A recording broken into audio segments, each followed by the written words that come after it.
out of apartment 5B.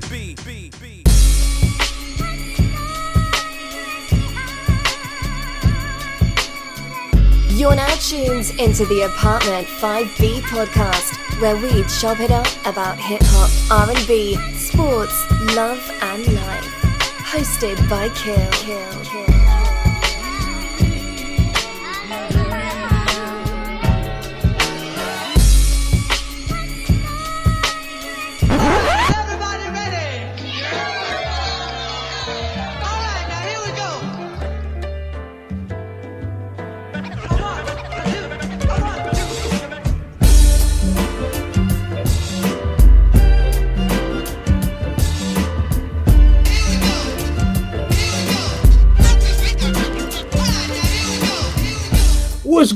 What's good? You are tuning in to Apartment 5B podcast, hosted by your man Kel. New year 2025. I got my little sis back in effect. P, what's good, babe?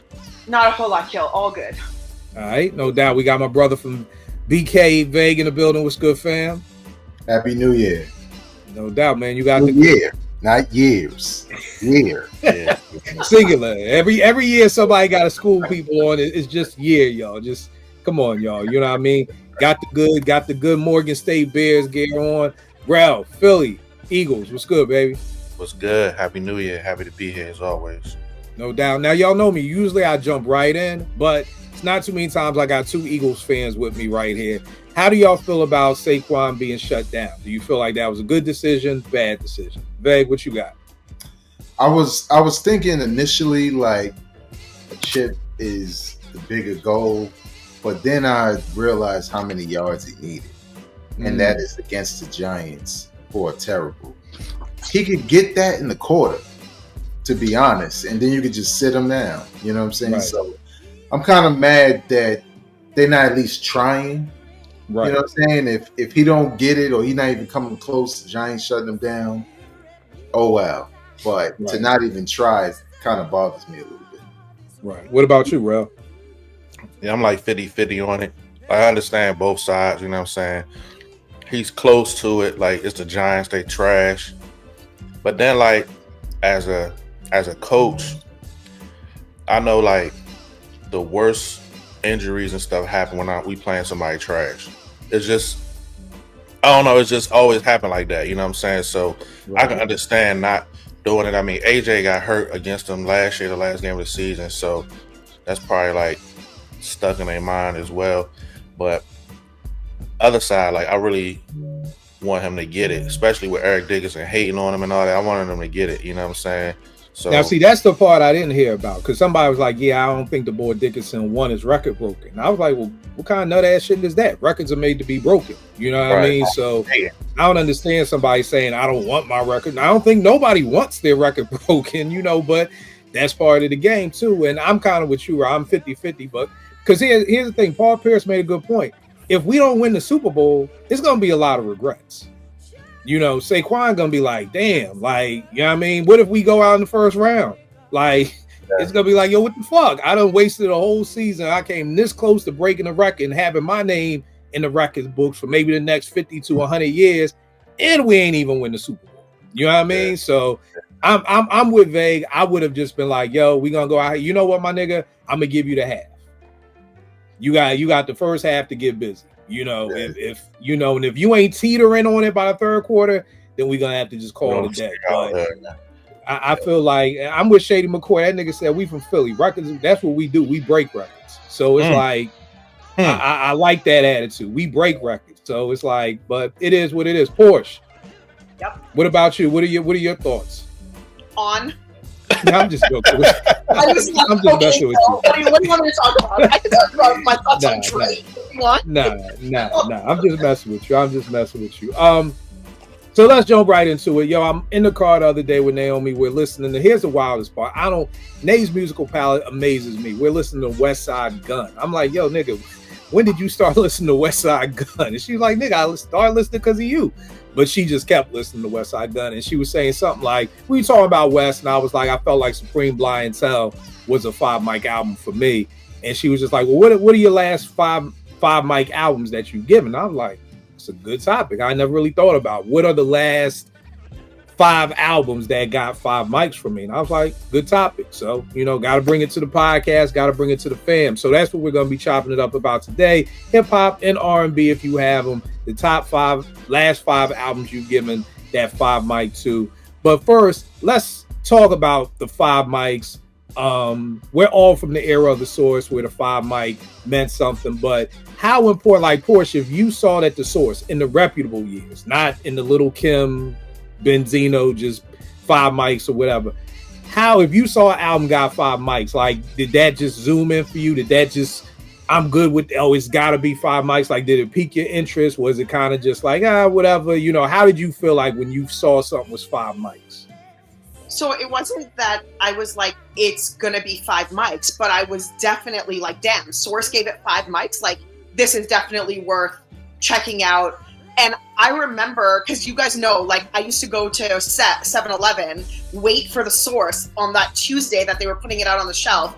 I would grab it, and the first thing I did was go to the mic ratings. That's actually the first place I went to see what was going, because then I would have to go to HMV in the mall and find those albums. So I wanted to know what was on the Source's radar and what needs to be on my radar, because I did trust it. I didn't always agree with them, but I don't think they missed as often as some people may think. Do you know what I mean? So, yeah. I agree. And I want people out there to hear, this is just a level of dedication that people in my generation had for hip hop. Where, like she said, she's waiting at 7-Eleven for the Source to be delivered, not to her crib, to 7-Eleven to then be able to copy. That's what we did. It was the dedication of listening to the radio and just, oh no, I ain't hanging out with y'all, man. I'm waiting for the DJ to play the song again so I can record it. There was a certain level of dedication that we all have for the culture that I feel like is missing nowadays. Rel, what about you? How important was the 5 mics to you? Did that like make you go get something, or what were your thought process when you saw, oh, this got 5 mics? It was like it was the conversation piece for me and my friends. Whether we agree with it or not, you know what I'm saying? It was the 5 mic rating, the hip hop quotable, and the unsigned hype were like the grails to us, you know what I'm saying? And the first one of us to get the magazine first, and that's all we in the back of class, that's all we talking about. Or we on the porch, that's what we talking about and debating and saying this one should have got this didn't get, like that was the grail, to be honest. Like, did I agree with all of them? No, but so what? You know what I'm saying? Like, it was our life. You know what I'm saying? It was our life. I kind of miss it, to be honest. Right. And Veg, what about you? What was the 5 mics like for you in the Source back in the day? It was a little bit of both. It was like a conversation piece, obviously, with the homies, just to see like, yo, you heard such and such got, 5 mics. But for me personally, it was almost like part of my shopping list. Because, I used to go to the record store all the time, and, that stamp of approval of 5 mics was something serious. Like, you were literally guaranteed to pick up something good. And the review kind of gave you the context of the album, what to expect, all of that. And a lot of the albums, I'm talking classic albums, I didn't have it before the review. Right. So the review was like my window into what that album sounded like. And then obviously once I went and listened, I could kind of confirm it. But yeah, man, for the most part, it was just, oh, that's something I need to pick up, because it's classic for the Source. Right. Do y'all remember the first 5 mic that like stood out to you? Like, for instance, I know, like, from doing the research, I'm like, oh, Low End and De La Soul Is Dead got 5 mics. But like when those joints was coming out, I don't even think I was even paying attention to like what the Source was rating it. Like, I know for me, my first joint was Illmatic. It was kind of like, oh, okay. Like, was Nas on the cover of Source? Nah, Gangstar was on the cover of the Source where Nas got the 5 mics. So it was kind of just like, oh, Nas, like, second coming of Rakim. Like, I think that was the first one that like really stood out to me, like 5 mics. Like, I did see De La Soul Is Dead. I was in 10th grade. It's 89. So I don't even remember if I remember seeing the 5 mics. So, hey, do you remember like the first 5 mic that can you remember that stood out to you? I can't remember, to be honest, because okay. I I can't remember it, to be honest with you. Right. What about you, Vay? Because Cube got 5 mics for Americas, right? Yeah, he did. Yeah, and like I know Americas came out like 89, 90, and I again I don't even remember that. But what was yours? Do you remember your first joint, Vay? I think it is Nas because it was surprising. You know, obviously on 2 levels, but on just a fan level, it was surprising because it was like he was new.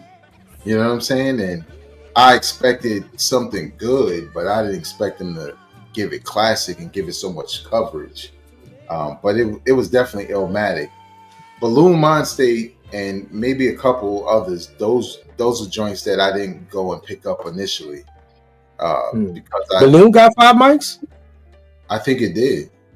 Yeah, okay. I think Balloon got 5, and that's when I started to be like I liked the single, but I was kind of is it? So I didn't know.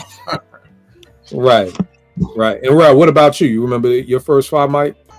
It was Nas, and it was because it was a new artist, and I remember like hearing like the singles, and like It Ain't Hard to Tell. It's like one of my favorite songs ever. I just remember, and I'm like, yo, this dude got 5. I said, this shit about to be crazy then. Like, you know what I'm saying? Like, and that's the first time I remember it like being like a thing. Like, yo, boy got 5 mics. Like, and you know, and the rest is history. You know what I'm saying? So I think that was definitely the first one stood out to me.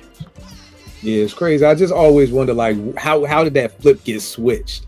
You know what I mean? For us to like pay attention to it. Because like I said, I mean, I read every source. I remember when the source was just a fucking like a 4-page news. It wasn't even no real magazine. It was just like a newsletter, you know, but just not even paying attention to the 5 mics. So P, what is one of the last 5 mic albums?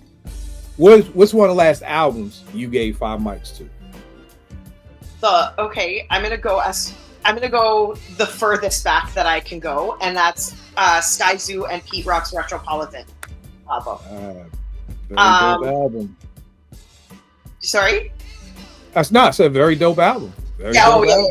And that, I mean, that album, we've mentioned it so many times on this show on various topics.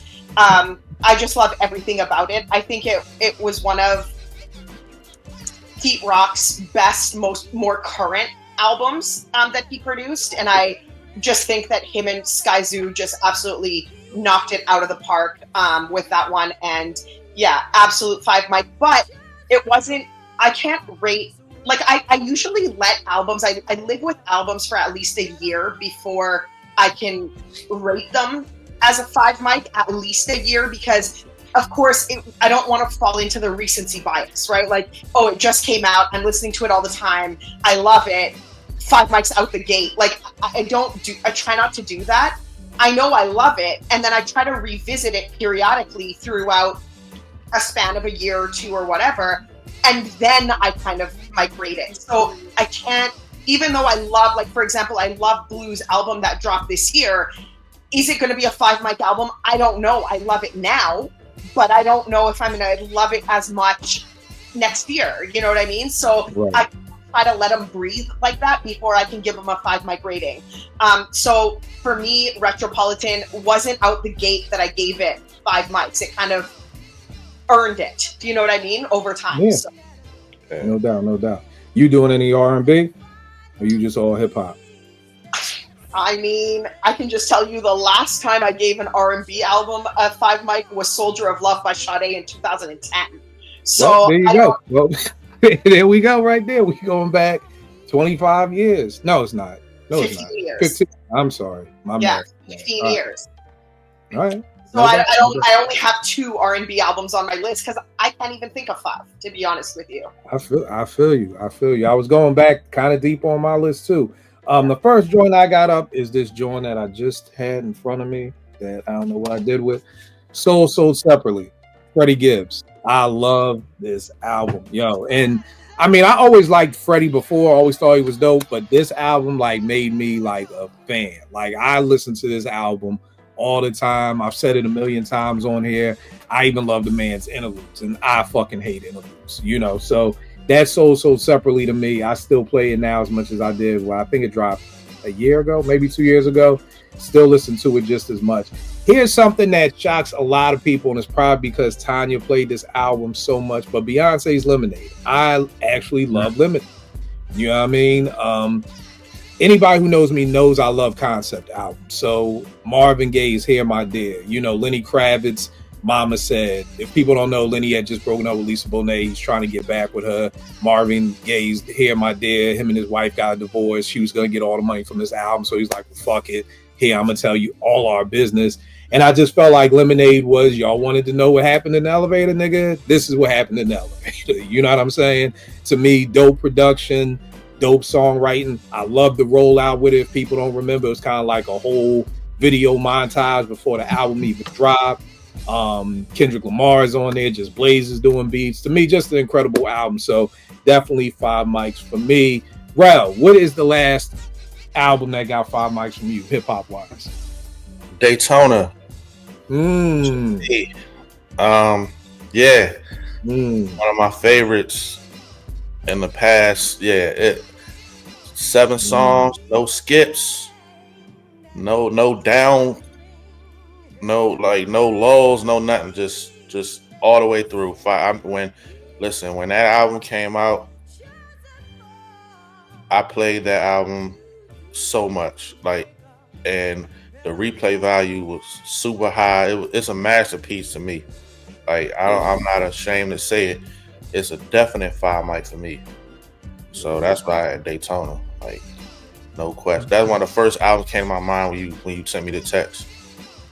The funny thing about Daytona is that's one of the very few albums after the first listen. And I'm gonna double back to that question. After the first listen, I was like, this shit is 5 mics. First listen. And I think that's only happened like a handful of times. The only other time I could think with R&B was with PJ Morton's Gumbo album. I heard that, and the first time I heard it, I was like, oh, this is a 5. I literally listened one time and wrote the review right there on the spot. Like, it was that good to me that it's like, oh, I don't even need to listen again. That's how I felt about Daytona. Porsche, you kind of touched on it a little bit. How long does it take you to give the 5 mic stamp? Does it depend? Is it kind of like a feeling? Like how I was like, I never give nothing just 5 mics off the first listen. But that Pusha joint, I was like, oh, this shit is stamped. Do you have like a time frame? I know you said you like to let it breathe, or does it come down to the album? I'm not mad if someone rates albums like you do. Like if it's a feeling and you just are totally swept away by, how dope it is, that's fine. I've never gotten that feeling personally. So there's no love at first sight for you? I think it would have been the mid 90s that this happened. Okay. It hasn't happened in recent years. Like this would have been, I would have to go way back to like 94, 95, 96, 97. That would have happened, but not in recent years. And I think it might also be me, like just kind of changing and kind of calming down a little bit with excitement and kind of just digesting it a little bit better.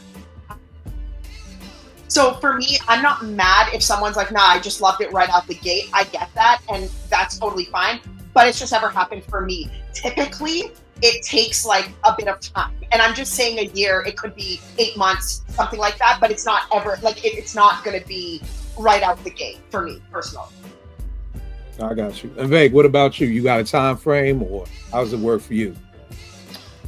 It depends. There are albums that I think are great, like every year when you're doing your top 5, but it all depends on, standing the test in time, you know what I'm saying, with some. But then there's some albums, I know as I'm going through the songs, I know it, because I'm I might, if I'm doing the gym work, I might have to look down at the phone after a while, yo, what track am I on? Because I ain't heard nothing whack yet.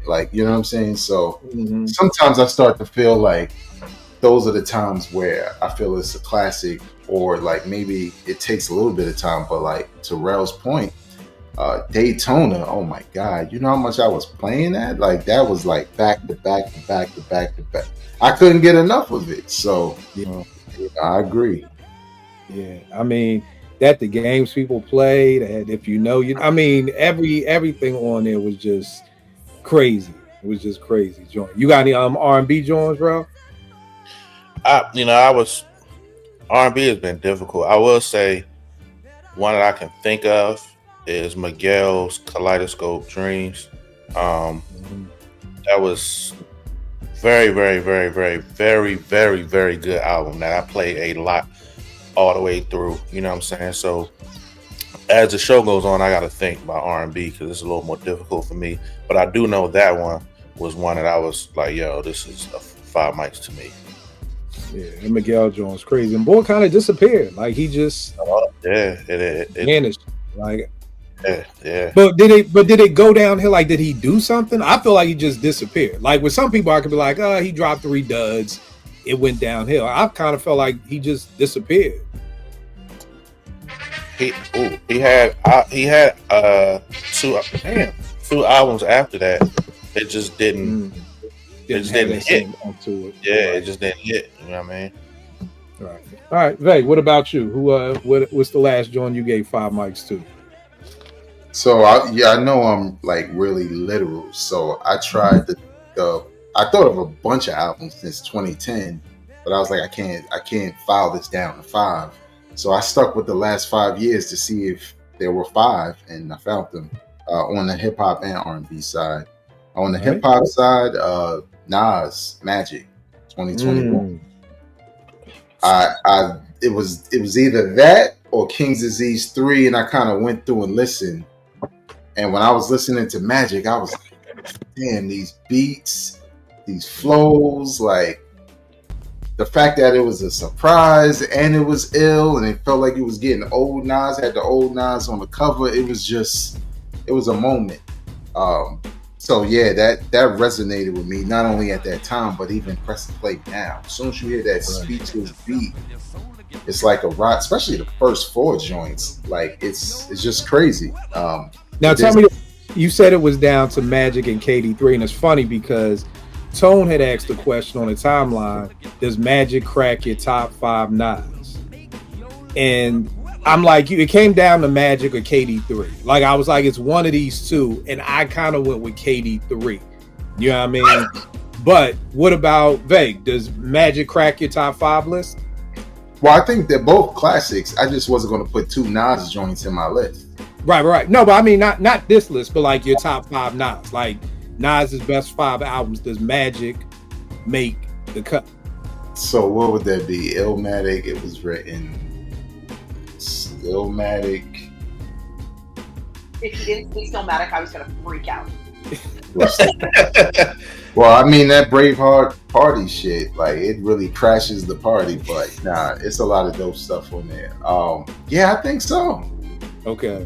I think so because Life is Good was dope, but I think KD3 is better, you know. Yeah. And Godson tapers off for me towards the end. Right. So Magic makes it rap. What about you? Does Magic make your Nas top 5? Yeah. Still Magic. Godson, Life is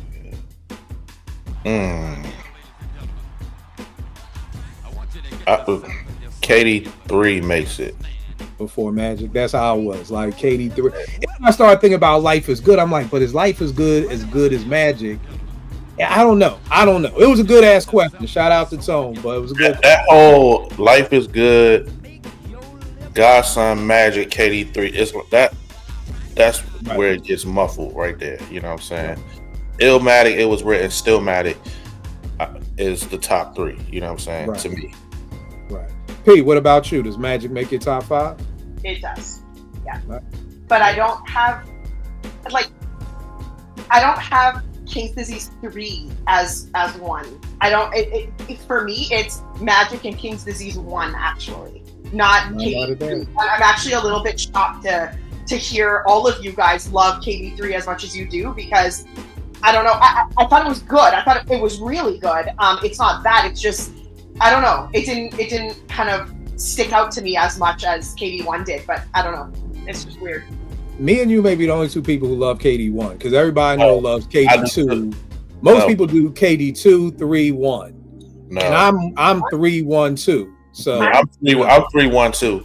I really like KD1 way more than a lot of people that I know. I don't know why. I really like. I don't know. KD3 just. I don't know. It just was a little better to me. But 1 is close to me. I don't care. Like I love KD1. Like, but I think the magic of Magic was that it's like Vague said. This is just nasty Nas again. You know what I mean? I think KD3 was like, it's a whole album. He has songs, he has concepts. Whereas like I felt like Magic was just like, niggas want, you know, we say you want that old Nas listen to old Clue tapes. Like I felt like this Magic was like an old Clue tape. You know what I mean? So very dope pick, Bag. And what you got for your R&B side? For R&B, I have AreThe Coyote, Move Valiant, 2021. Kind of like soul, jazzy soul band, but man, I played that album to death back then. Kind of still do, to be honest. And I really measure every album they had after that next to this. And sometimes it's unfair because it's kind of like, yeah, it's not as good as that one. You know, the singing is not as good. The hook, the writing is not as good. You know, but you know, in 2021, man, I played that to death. Like. And I think I had it before it came out. So it always stuck out to me as, if not one of my favorites. I think I would feel comfortable calling it a classic, or if someone else called it a classic, I wouldn't even argue them. But it was a very dope album when it was released. All right, no doubt. P, what you got up for another album that got 5 mics? King's Disease 1. that's the next one in chronological order. But the majority of my list, believe it or not, is 2020, which is crazy to me because it was COVID, but we had all these dope drops that later on we realized, like after the fact, I realized, holy smokes, like 2020 was a very, very dope year for hip hop. So yeah, King's Disease, and I mean, we just talked about it, so I don't want to kind of repeat it, but to me, it was between that or Magic, and I figured Magic would be on other people's lists, so I wanted to shout out kind of a King's Disease joint. So that one for me. All right, no doubt. What was it about KD1 that spoke to you? Honestly, it was the energy. It was, I love, like the track list was very dope. I think it was, I don't know, it kicked off the trilogy of albums, and it was just, I don't know, just everything about it. It started the concept of the King's Disease, and I kind of love that. And it was a little bit more, I mean, we got Magic, and then, no, Magic came out in 2021, so we actually got this before. Anyways, in any case, I loved it. It was good. Just dope sequencing, energy was there. I loved Ultra Black. I don't know, and I didn't listen to it as a single, you know that. So when I heard it, it was like, what? Like, it was such a good, pleasant surprise, and I am glad that was the single off the album. I don't know, I try not to listen to, like, opinions about it at the time that it dropped, and to be honest with you, I don't remember the reception on it when people heard it. Maybe you guys can kind of talk about it, but in any case, when I heard it on the album, I was like, this is so dope. Like, I absolutely love that song, and I don't know that I would have loved it as much had I heard it as a single, but I don't know, that's left up to kind of the universe, because I never experienced it that way. So yeah. Right. And I can say I learned that from you, from not listening to the single before the album, because I could tell you, if I would have heard Ultra Black as the first lead single, as yo, Nas and Hit Boy making an album, I would have been like, oh, this shit gonna be whack. This shit gonna be whack. Not that it's a bad song, but it's just not a good first single. Like, I feel like that's the thing. We come from an era where I feel like niggas sat around the table like on some old Godfather shit, like, yo, what should the first single be? You know what I mean? And it's like, you look at Low End, yo, Check the Rhyme is the first single. Like, this shit is huge. Bugging Out is I love Bugging Out. Do I think Bugging Out would have done as well as Check the Rhyme? No, not at all. Everybody loved Check the Rhyme. It's just a fun song. You on point. It had a good chorus, had a good hook. The beat was crazy. I don't know if Bugging Out hits the same, you know, as far as getting more people involved into it. So I know with like you said, with Ultra Black during the album, I love it. It fits in. I'm not mad at it at all. I love Ultra Black. I know, fuck the universe. I know if I would have heard that joint first, nah, Nah, because in my mind it's like, see, here's some Hit Boy shit. Where's the Nas is like? Where's the boom bap or whatever? So that's it. Holding that on, are you done with KD1? Because I don't want to cut what you were saying. Me? Yeah, you're good. Like you. Yeah. Vague. Tell me this. Can I say something about KD1? Yeah. I think speaking of what you was talking about, one of the good things about KD1 is the single was received like, and the track listing was received poorly. When people saw the track listing and the features, they said, "Oh, this is not going to be good." And the beautiful thing about it is it proved everybody wrong. Everybody had to admit, like, yo, I was dead wrong about the features because the features worked. You know what I'm saying? And the single worked within the context of the album. So that's all. Yeah. I was gonna say, Vague, and we'll talk about Redman's album later, but you know, me and Vague did not like the singles. Like, I did not like that joint Jersey at all. I was like, yo, I don't know what the fuck this nigga doing. But when I hear it in the album, this shit is a banger. You know what I mean? Now, Vague, I don't know if you feel that way, but I like it a whole lot more when I'm just listening to the album than that just being a Lucy by itself, you know? But why do we think that is? Why does something sound better in an album format than if we just heard it as a Lucy? What do y'all think that is? I think sometimes it's just if the album is well put together, then that works. I almost never like Kendrick first single. Like literally almost, except for Good Kid, Mad City. Every time I hear the first single, I'm like, what is he? What is this? Mm-hmm. Like, it always sounds weird. Mm-hmm. Right. When I hear it in the context of the album, I was like, okay, I get it. I get it. Right. I will say this. I skipped that Jersey shit because I'm just stubborn. I'm like, hey, man, with the dance floor shit. Get out of here. I have a question. If I can't answer this because I don't actually know what my answer would be, but I want you guys to answer it, so I apologize for the double standard there. But if Ultra Black was the very first track on that album, would you have still liked it? If it was track 1. So I think it's like track 5 or 6. It's track 4. You got King's Disease, Blue Benz, Car 85, then Ultra Black. Yeah. If it was track number 1, and then it like just move that to number 1 and push everything down, do you still think it's a dope track? Do you still think it's a dope album? I personally probably wouldn't like it as much because I think Vegas made a great point. It's about how the album is put together. We talk about it all the time, how an album is curated, how the track list and how the flow of the album is. I feel like it fits perfect because King's Disease, Blue Benz, and Car 85, to me, I'm all in. Like, I'm here. Like, I'm not going nowhere. And when Ultra Black comes on, it's like, oh, okay, we partying. We got a little up-tempo joint now. Like, okay, it's cool. And then we go back to 27 Summers. And now I'm like, I'm back. Like, you brought me to the club and then you brought me back to the projects. Whereas if you would have started me in the club, I probably would have been like, nah, I probably just would have skipped it. It would have probably just been like, okay, fuck this. Let me go to the next one. And I would have been like King's Disease, Blue Benz. Whereas I probably can rhyme along with fucking Ultra Black. You know what I mean? Because I listen to it so much. So for me, I definitely think it being first would have affected how I look at it, which just talks about the importance of how you put your album together. What about you, Veg?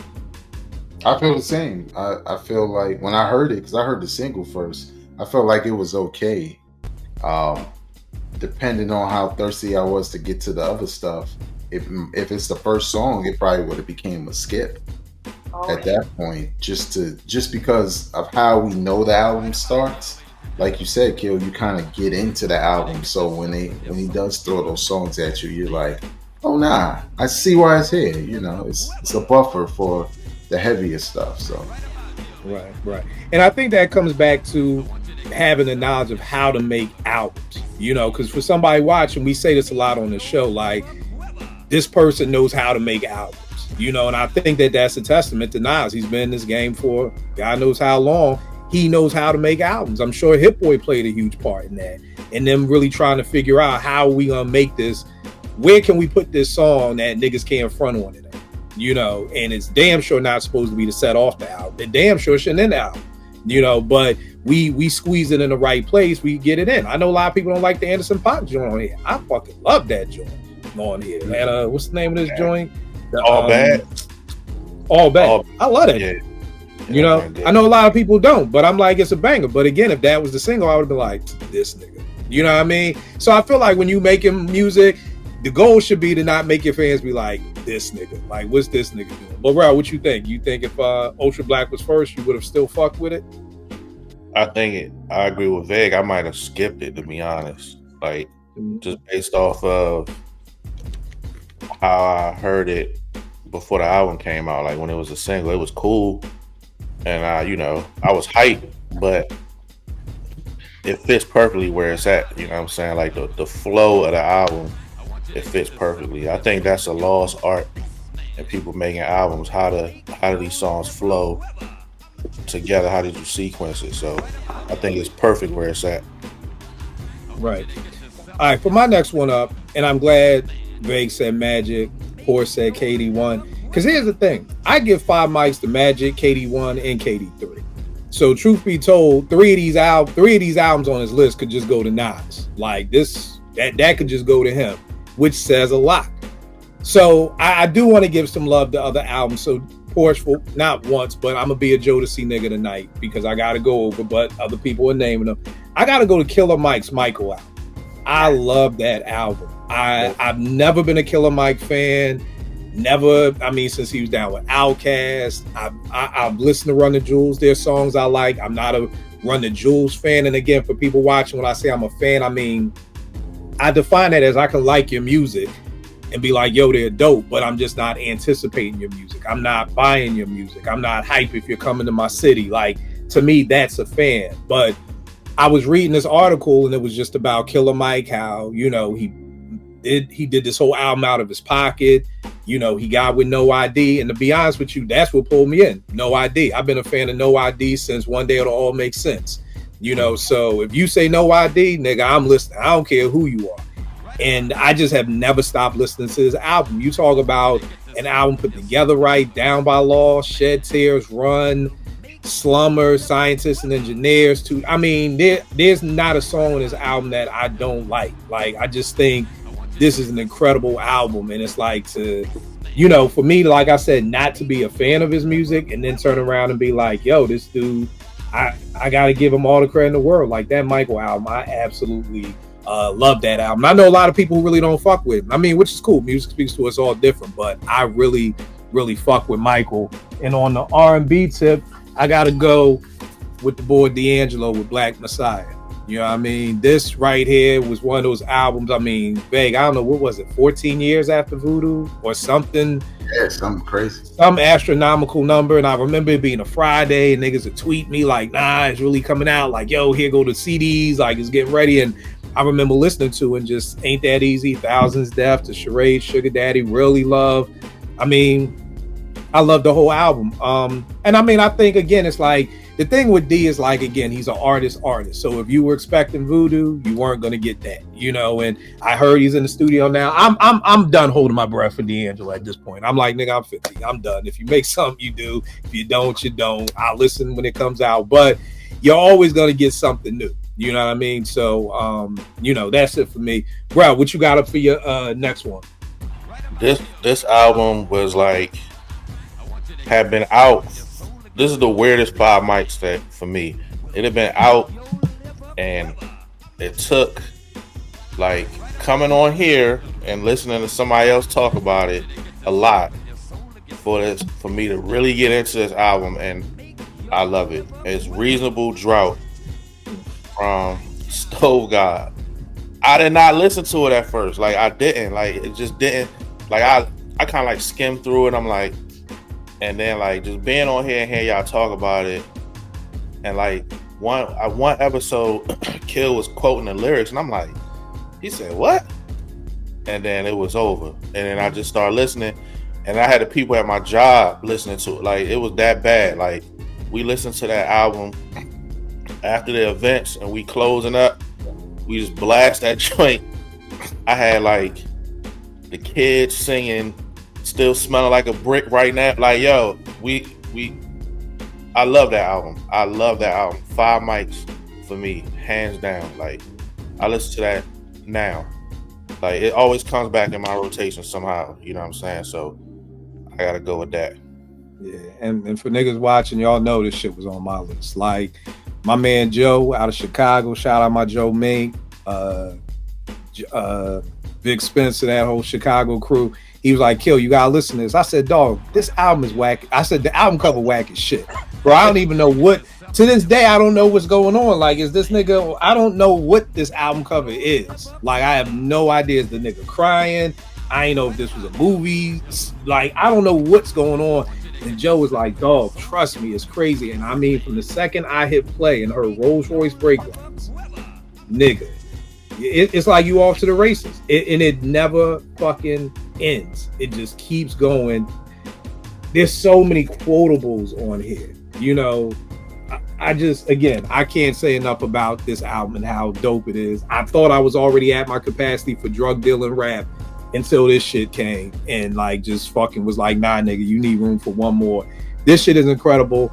I don't know when we're ever getting any more Stove God, but the shit needs to happen. So yeah, bro, I'm with you 100% on this album.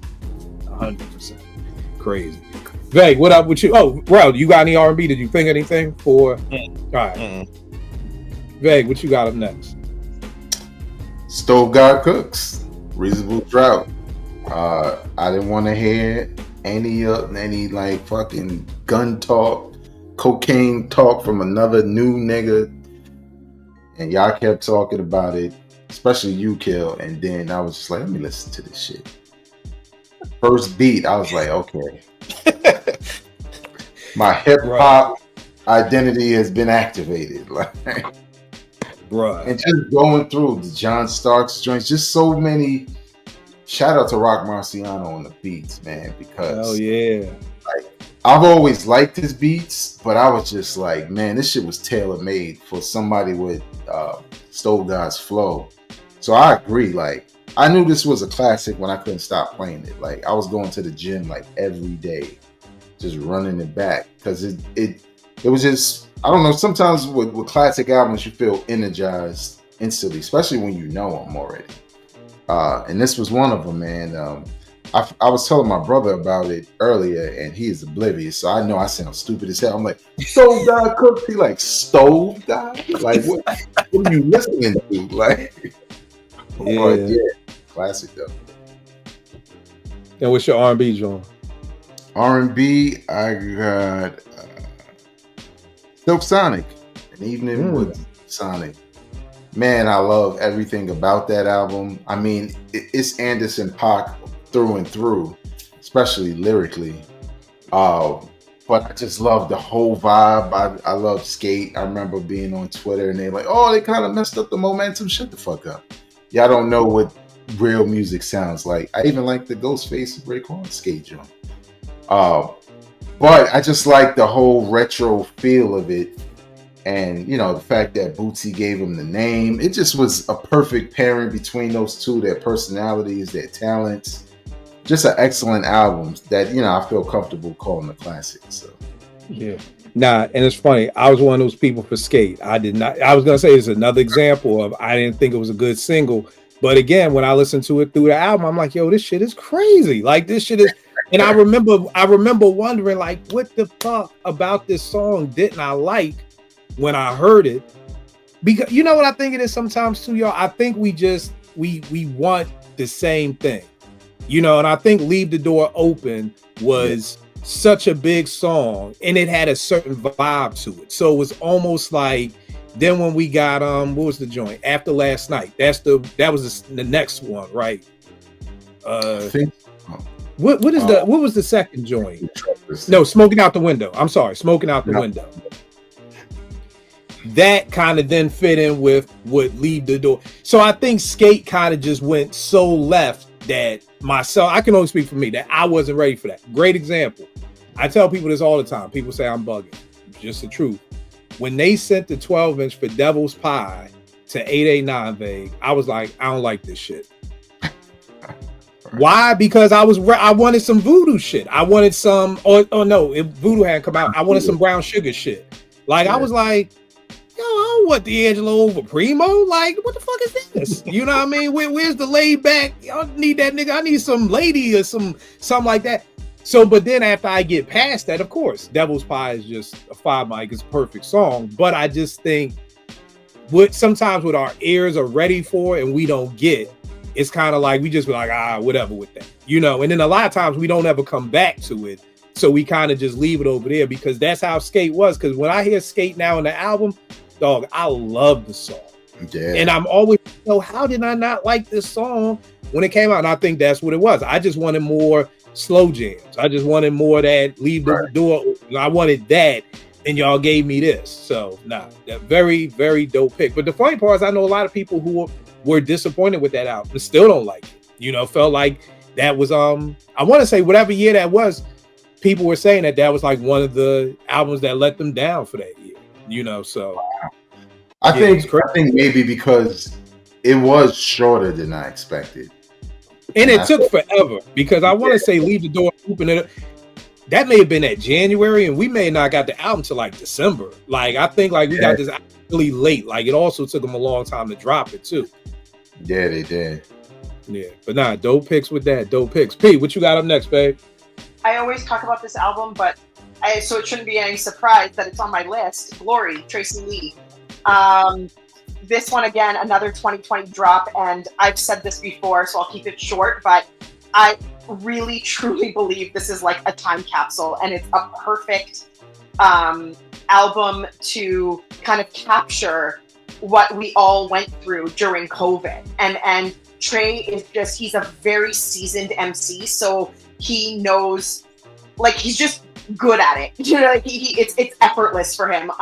So the whole album from concept to sequencing, and we talked about how important sequencing is, and the way, I don't know if you listen to the album, it's sort of like a really coherent essay because the last line of the tracks bleed into the second song that you're going to hear. It's almost like the lyrics also sequence the entire positioning of and I know Trey spent a lot of time kind of making sure that it was sequenced well, and I think he just knocked it right out of the park. And I remember when it dropped, I specifically remember this because I was talking about it on Twitter, and I was like, this is a 4 mic album. And Trey hit me up and he was like, yo, I just want to know, like, why isn't it a 5 mic album? Like, what, like, you know, like, why isn't it 5? What was the miss there? And I literally said to him, it's time. I just need time for it to see if it gets there. And sure enough, it did. And it appears on all of it was on my top albums for 2020 when we did the show. And I talk about it. We just did a show about the rotations, what albums in the rotation. Glory is just always there, and it's been there since 2020. And sometimes I hate COVID, but then sometimes I also love COVID at the same time. So this is just the album that really takes me there again. So yeah, Glory. All right, no doubt. Trey just dropped a new single too. I don't know if y'all peeped it, but he dropped a new banger the other day. So that's out there for people watching. Next up, I got Nipsey Hussle's Victory Lap.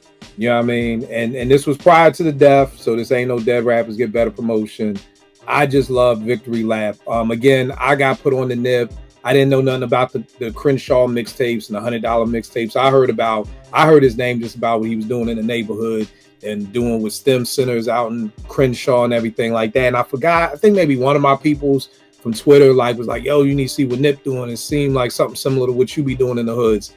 And then I heard Rap Niggas, and I heard the joint where they kind of used the Hard Knock Life sample in the video with him and Lauren London robbing the bank in the video. And I just love the whole album. I love the whole joint. I think it's a 5 mic classic. If people ever want some Nipsey, I got like a 40 song Best of Nipsey mixtape that just takes you throughout the whole boy's career. So Victory Lap was definitely one. Here's another album. I don't know if the boys canceled or not. I don't keep up with black people. I guess I ain't invited to the barbecue no more. But Justin Timberlake's The 2020 Experience. that first joint, I felt like that was a 5 mic classic from beginning to end. I still play that joint all the time. I think Justin and Timbaland, when they're in their bag, I think they're right there with Pete and CL, Guru and Premier, Janet and Jimmy Jam and Terry Lewis. So amazing album. Not really a fan of the second one like that. It's a good album, but I just felt like the first joint, 5 mic album, love it to death. Rel, what you got up next, bro? I got Call Me If You Get Lost, Tyler the Creator. Totally just shocked me when I heard this album, bro. That's not what I was expecting at all. I wasn't like a huge Tyler fan. Like I didn't listen to him like that. Like I respected him and all that. When I heard that album, and then I heard like Lumberjack, I was like, hold on. And if you give that album a chance all the way through, that is banger after banger after banger. It's one of the best put together albums of that time. Like I love that album. So it definitely got 5 mics for me. You know what I'm saying? I like when I'm surprised. Like I wasn't expecting. And when someone young puts me onto it, like that's what happened. And I was just like, all right, let me check it out. And I'm like, damn, this is fire. You know what I'm saying? So I got that, and I have an R&B joint, the Solange album. Seat at the Table. Yeah, Seat at the Table. Amazing album. I just had to think back at the R&B albums that were somewhat recent that I read. That's one of them that was amazing. I played that a lot. So those are my two, the Tyler and Solange joint. It's funny because the Solange joint was one of mine. Me and Nate just love this album. The thing I love about this album, again, y'all know I hate interludes. The interludes just fit in perfect with Master P talking. Like we were watching the video for Don't Touch My Hair, and you know how it goes off with the horns, and when you're listening to the album, it goes right into the interlude. And it was like when it went off, it was like, yo, where's the interlude? Like, you know, an album is good when you're like the single and you're like, yo, I mean, Rise, Wary, Cranes in the Sky, Mad with Lil Wayne, Don't You Wait, Don't Touch My Hair, Where Do We Go? Like, dog, there's some bangers on this album. And I always loved Solange because she just kept it so funky and so different from Beyonce. Yeah. You know what I mean? Like, it's like, yo, if that's what sis is doing, I'm going to do the fucking opposite over here. And I'm going to kill the game over here, too, because truth be told, not her first joint, her second one, the joint, the Solange Angels and the Hadley Street Dreams is a dope album, too, with Tony and Dancing in the Dark. And she got some bangers over there. So that was definitely one of mine, to Seat at the Table. Very, very dope album. And again, Sadiq, I think he produced maybe 60% of it. So you still just got Raphael Sadiq in his bag. So, Vague, what you got up next, bro? On the hip hop side, I got Freddie Gibbs, Soul Separately, 2022. For all the same reasons you mentioned, Kill. I've been listening to Freddie Gibbs for a minute, and he just keeps surprising me. And when that joint came out, it was like somehow this is better than what I heard before. Right. The beats, the concepts, how he play off the samples, like you said, the skips. I mean, not skips, the skits. Yeah. But yeah, man, it was just one of those joints where I was so shocked. And then there were records that he was releasing leading up to it that I was mad that wasn't on there until he dropped the deluxe, and I was like, oh, now it's perfect. You know what I'm saying? Right. Like what's the joint, Big Rabbit, something like that. I forget the name of it. But yeah, man, if you haven't heard that joint from Freddie Gibbs, you know, do yourself a favor, man. It's definitely classic. Who is another artist who knows how to make albums, you know, just from the whole concept of he's at a casino for the weekend. Like, I feel like that's the thing with Freddie. It's like he's giving you a movie, you know, like you said, Vic, down to the interludes of like, you know, welcome to Soul Separately Resort.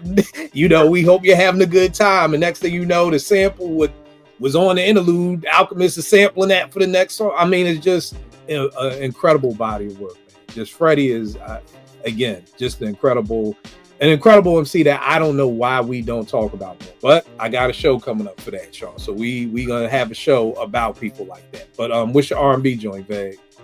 R&B joint, I went a little a little bit further back. PJ Morton, Gumbo. I didn't even know about him until you and JR kept mentioning the dude. And when it comes to hip hop, I'm a little loose. I can listen to anything just to see if it's good. When it comes to R&B, I'm really strict. Like I don't even know what my expectations are, especially for a newer artist or new to me. But obviously, the boxes like you got to be able to sing, you got to have creative lyrics, good music, This right here. like but that album instantly was locked in from the first track. You know what I'm saying? And I'm kind of glad because most of the stuff he's released, especially on the strictly album side, not thinking about any of the other special things he did. He's just good. You know what I'm saying? He's just good. And when you see an artist like that knows how to make great music, you got to check in every time. But his debut, man, was perfect to me. So, man. Dog, this album right here, this was one of mine. Like I said earlier, I listened to the album one time, literally wrote a review on it, gave it 5 mics. I mean, just setting it off with First Began. Like, that's just such a dope song, man. Just a dope song, man. And then to end it with How Deep Is Your Love? I mean, just a dope album through and through. If people haven't heard this, please, I beseech you. Y'all know if I get biblical and start saying beseech, I mean it. I beseech you to listen to this album. It's incredible. The only knock that I've heard people say about this is he's in his Stevie bag. Some of my peoples have said, it's too Stevie-ish for me. I can understand that, but I mean, when you really strip it back, who isn't sounding like somebody else? Like, I mean, we could sit here and play he sounds a little Stevie-ish. Well, that person sounds a little Marvin-ish. That person sounds a little, like, we could all pull it back. But if y'all gonna listen to my man October London, who I swear to God sound like Marvin Gaye, you gotta give my man PJ some burn, who may sound a little like Stevie. I mean, October is all London. This nigga may be a little Stevie, but what you gonna say, babe? Yeah, I was gonna say, like, what October London, they make like Marvin Gaye records most of the time. Even on his new joint, that's not even an ode to Marvin Gaye. It's straight up like, this sounds like Marvin Gaye. Right. I never thought that with PJ Morton. Glenn Lewis, yeah. Right. Because he sings like Stevie. Right. And to me, it was more so about like the roads. There's a lot of road. Like there's some Stevie-ish stuff layered in there, but it ain't Stevie. So I'm just saying, if niggas can stomach October and be okay with that, y'all niggas can stomach PJ for 10 songs. Trust me, it's worth it. Pete, what you got up for your fourth joint? Miles by Blue and Exile. Mm-hmm. So that was, again, 2020. And I mean, Blue and Exile rarely miss. They've done 5 mic albums before. This one for me, I absolutely loved it. It was like another great collaboration between the two, and they just work so incredibly well together. And this one was very jazzy. Blue was so in his bag. I absolutely love, like, even the features, which I don't really love all of the features all that much, but in this kind of, on this album, they were all really great. Like, I thought, they did a good job of even having the featured artists be with them. So, that joint for me is 5 mics. I loved it. I did love it out the gate. Again, didn't give it 5 mics out right when it dropped, but it grew and earned it over time. And yeah, that one I do go back to often. Even though this Blue album that dropped this year has me quite, busy with listening to that, but this Miles album is amazing. Here's the thing, Porsche. Put me on the Blue. I've heard you talk about his name for probably since I've known you. What's his MO? Like, where is he from? Where did he come? Is he with a crew? He's so West Coast. And one of my favorite things about Blue is he's always willing to kind of hop on a record with anybody. And he kind of, and I love it because he doesn't always knock it out of the park. I can't say that he's like, 5 mics across the board. That's not it at all. He has he's got highs and he's got lows, and his highs are very high and some of his lows are really a lot of misses. But he doesn't box himself into one type, one style, one way. And I love that about him because he's very versatile. And when you listen to his discography over the years, you can hear the growth in him as an artist. And sometimes, actually most times when MCs try to do that, it's awkward because it's not their lane. But because Blue is so dynamic and versatile with the people he collaborates with, producers he works with, I don't think he ever says no. It's always Blue's featuring this person, Blue features that person, it's Blue on a track with this person, and they're indies or they're, Crooked Eye or who. It's kind of anybody. And I really, really love that about him. And he's so West Coast. Like, I love that he can capture. That's why I hit you up when you were like, I'm in LA and I'm gonna listen to this. I'm like, wait, I don't see Blue on your list, Kill, and you're in LA, and my whole thing is that Long Red Hot Los Angeles Summer Nights album is the essence and feeling of LA wrapped into an album. It's like an audio journey through LA. And so Blue does a really good job of doing that. So if you're somebody who loves the West Coast, who loves West Coast rappers, who loves just the feeling that it has, Blue is your guy for sure. Like, right. So tell me this. What is the best album to start with? I've been told, Eddie told me listen to the one with Knots, but he said that based off I Love Knots. I just want, what do you think is the best Blue album to start with? Below the Heavens. Below the Heavens? Yeah, right. Yeah, Below the Heavens, and that's a joint with Exile, and that album again has such a dope story because it was like, I think Blue's talked about it in interviews before. There was like problems getting it printed onto vinyl. There was problems releasing it, and then finally they got it, and then they did it, and it was just a long time coming. And so finally, when everyone's heard it, everyone loves it. I think it's everybody's favorite Blue album, really. If they're on Blue, if they're up to speed with Blue, most of the time it's going to be that Below the Heavens album that they love. And it just, I think, celebrated its milestone year last year, I think. And yeah, so a lot of like vinyls going around about it. But very, very dope album. That's a 5 mic, easy 5 mic album. And what was the Blue album you just said for this list? Miles, okay. And then and that one's with Exile too, and then he's got Love the Ominous World, and that's the one behind me. The vinyl behind me, and that's also with Exile, and I love that album too. So they're just so good together. All right, no doubt. The next joint I got up for 5 mics, I'm gonna go with this joint right here that came out this year, The Auditorium, Pete and Com. Love this joint right here. Was a breath of fresh air for me because y'all know at one point in time, Com was my favorite MC. Then when he went with Electric Circus and he dipped, and he came back with B, and then he kind of was floating. Then he did what was that? The one with Pharrell.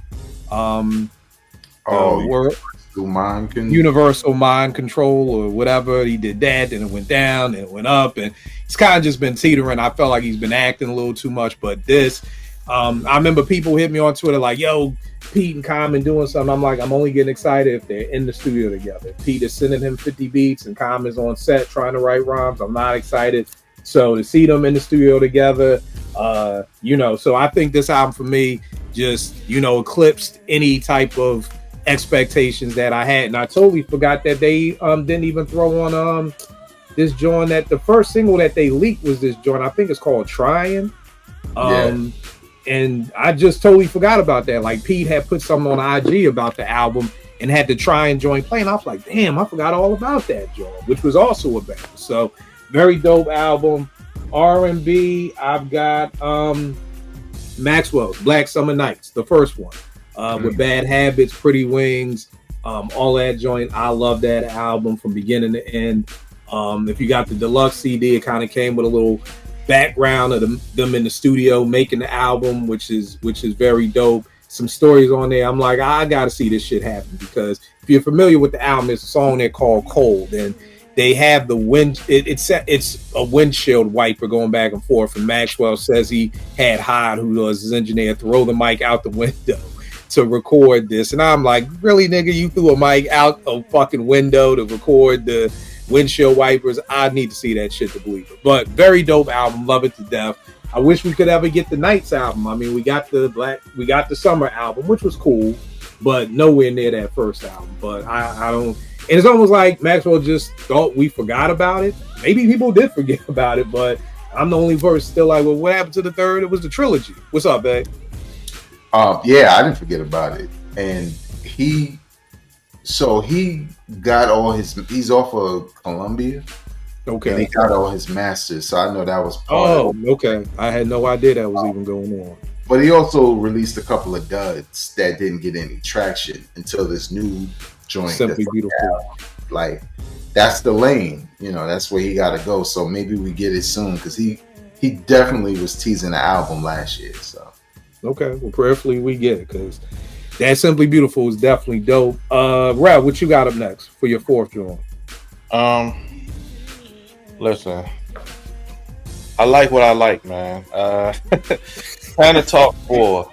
Talk 4 is a 5 mic album for me.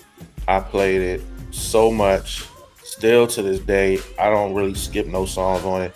I know, people are critical of Benny of late, and but nah. When Benny come out, I'm checking for it. I don't care. Oh, of course, Johnny P's caddy, right? Yeah. That joint is crazy. I'm sorry, like, it's definitely 5 mics for me, and it still pops up in my rotation even now. So, hands down, Tana Talk 4 for me. Shit, I'm not mad at that. I thought you was gonna name Tana Talk 3. This shit. If we went back a little bit more, I was giving this shit 5 mics. I love this joint right here. You know what I mean? So definitely one of the joints that if I was naming more than 5, that one would have definitely gotten in there too. You got another R&B, or you ain't cooked nothing up? No. All right. Vay, what you got for your fourth joint?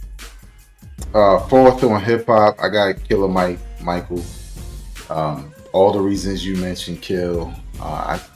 I'm a big fan of Run the Jewels, so I was kind of salty that he was going to release something solo, because I'm like, man, just do another Run the Jewels, because I just like the aesthetic of him and LP, and and the music they make.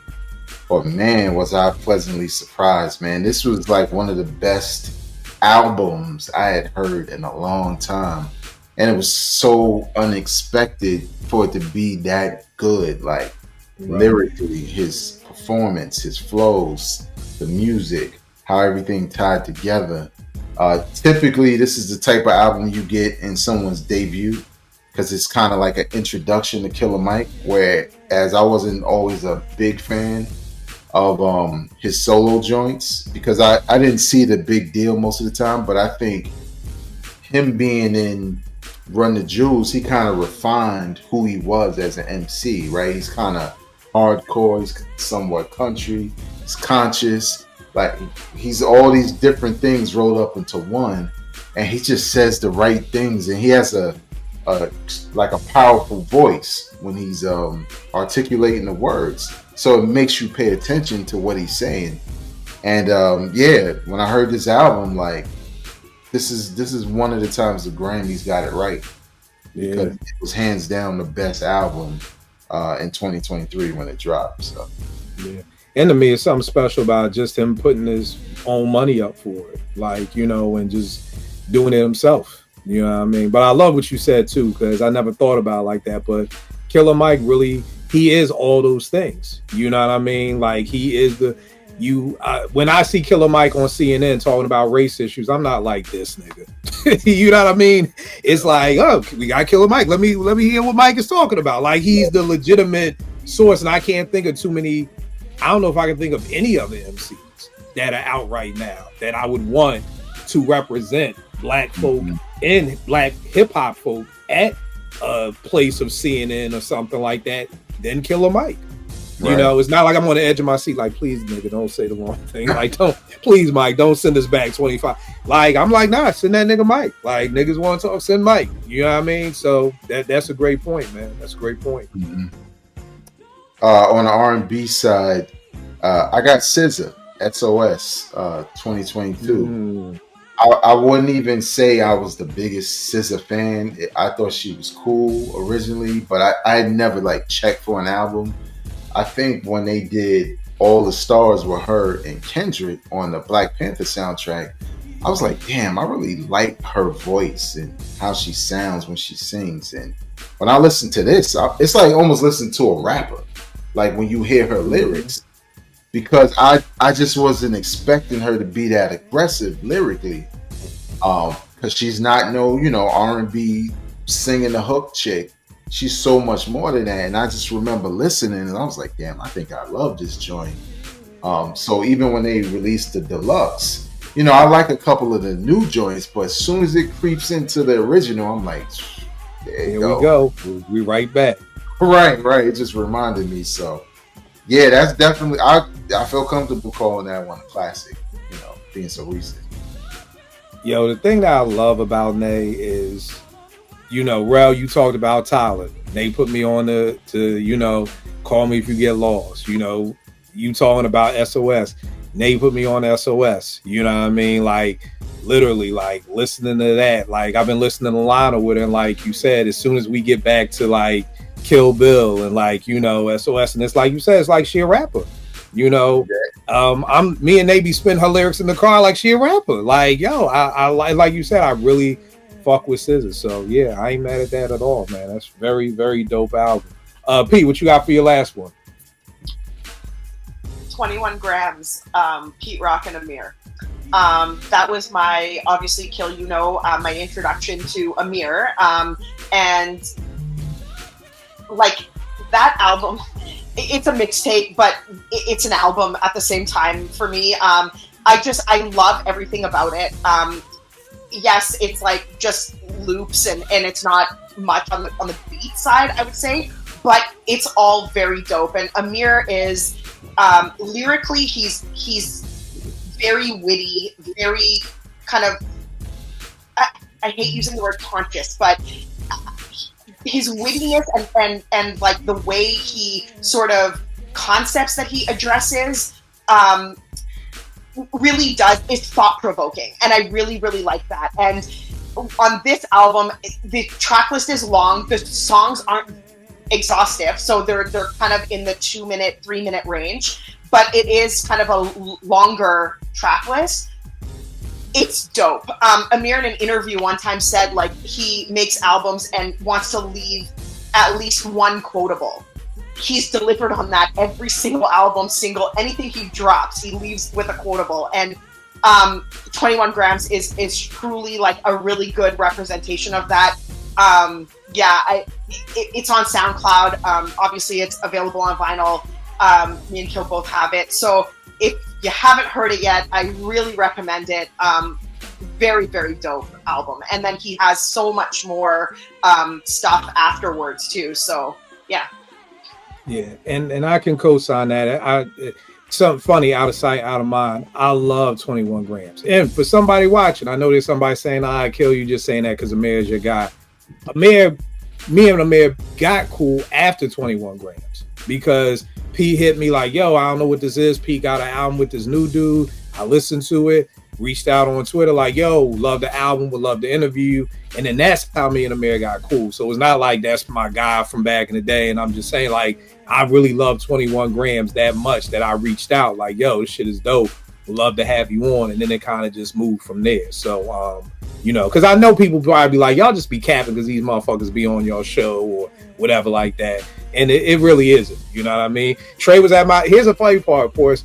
Trey dropped the album before Glory. He came through the crib and played it for me. I was like, it's cool. I like it. You know what I mean? Like, I'm not going to tell you it's 5 mics just because you my man. Like, and this is the nigga sitting in my face. Like, we in my living room listening. And it's like, yo, it's cool. But so that's not my MO. I'm not going to say something that's 5 mics just because you my man or we cool or whatever. It's like, yo, the shit is dope. But I mean, 5 mics is kind of, I always want people to really think about that. 5 mics is a lot. my nigga. Like 5 mics is like, this is it, my nigga. Like this is like the Bulls 72-10 season, my nigga. Like you were accomplishing something very high, and I get it that we've just gotten this place and we just throw them 5 mics around, but I really dare anybody to listen to any of the albums that we're naming tonight and not say, nigga, they at least 4.5. Like maybe you don't agree with us and say, oh, okay, it's a 5 mic class, but you can't name any. You can't go back and listen to anything that we've named tonight and be like, nah, I get that shit too. Like stop. Like that's not gonna happen. We may not agree on that whole 5 mic. You may be on your big boy. I gotta hit that source from my other half of mic, but these are very incredible albums that we're naming. The last joint I got, Sci-Hi's No Dope on Sundays. Yes. I can't tell you as much of how much I love that album. When you talk about bar work, when we're talking about Pusha's, Daytona, when we're talking about Stove God's Reasonable Drought, Sci-Hi's No Dope on Sunday is right there with those quotables. When I tell you I can rap along with this album, damn near every song, I mean that shit. I mean so many quotables. I beat the sun up, fucking like Michael. What was it? Joe Jackson. Like there's so many quotables on that joint. That's just amazing to me. I think. Can I even remember this? I may fuck this up, but Big 12 gauge, the whack a nigga in the SEC. Now that's the second. My mind's Mac 11. Just that, like Big 12 gauge, like the Big 12 is a cops conference. To whack a nigga, the whack is a conference. To whack a nigga in the SEC. So Big 12 gauge to shoot you in a second. The SEC is a college conference. So there's so much wordplay in what Sci-Hi does. I'm literally blown away. And again, similar to Killer Mike, I had never heard of Sci-Hi. I honestly don't. Maybe it was you. I don't even remember why I even listened to this album. But I know I listened and I never fucking stopped. And I wish you would drop something else. Like if there's a message to go out to the universe tonight, Sci-Hi. At this point, I would take a Sci-Hi album over a Stove God. And that's how much I want another Sci-Hi album, because that nigga's just fucking disgusting. It's something on YouTube. It was him and Locksmith going back and forth. It was a battle, but it didn't seem like a real battle. But my nigga, Sci-Hi is on some old next level shit. So that was it. And my last one was the salon joint, the seat at the table joint that Rel said. Rel, what's your last joint, bro? So I had KD3, but we kind of, we kind of talked about it earlier. But that was like my other album that I had on there. And then I also had, I'm gonna be a Jodeci nigga, I had the had the Common and Pete joint too. So yeah. Here's the funny thing, and again, I don't know if it's, you would think with the internet and social media, people would be able to get more of their fly. I don't think people really understand what the fuck Nas just did. You know what I mean? I really don't think. I mean, we talk about it, but I don't think like it's been firmly grasped. And I don't know if it ever will be, because I know if this would have happened pre-internet, like back in 95, if between 92 and 96, Nas dropped 6 albums that I know outside of the last 2 Magics, I know some people who have all 4 of those being 5 mic classics.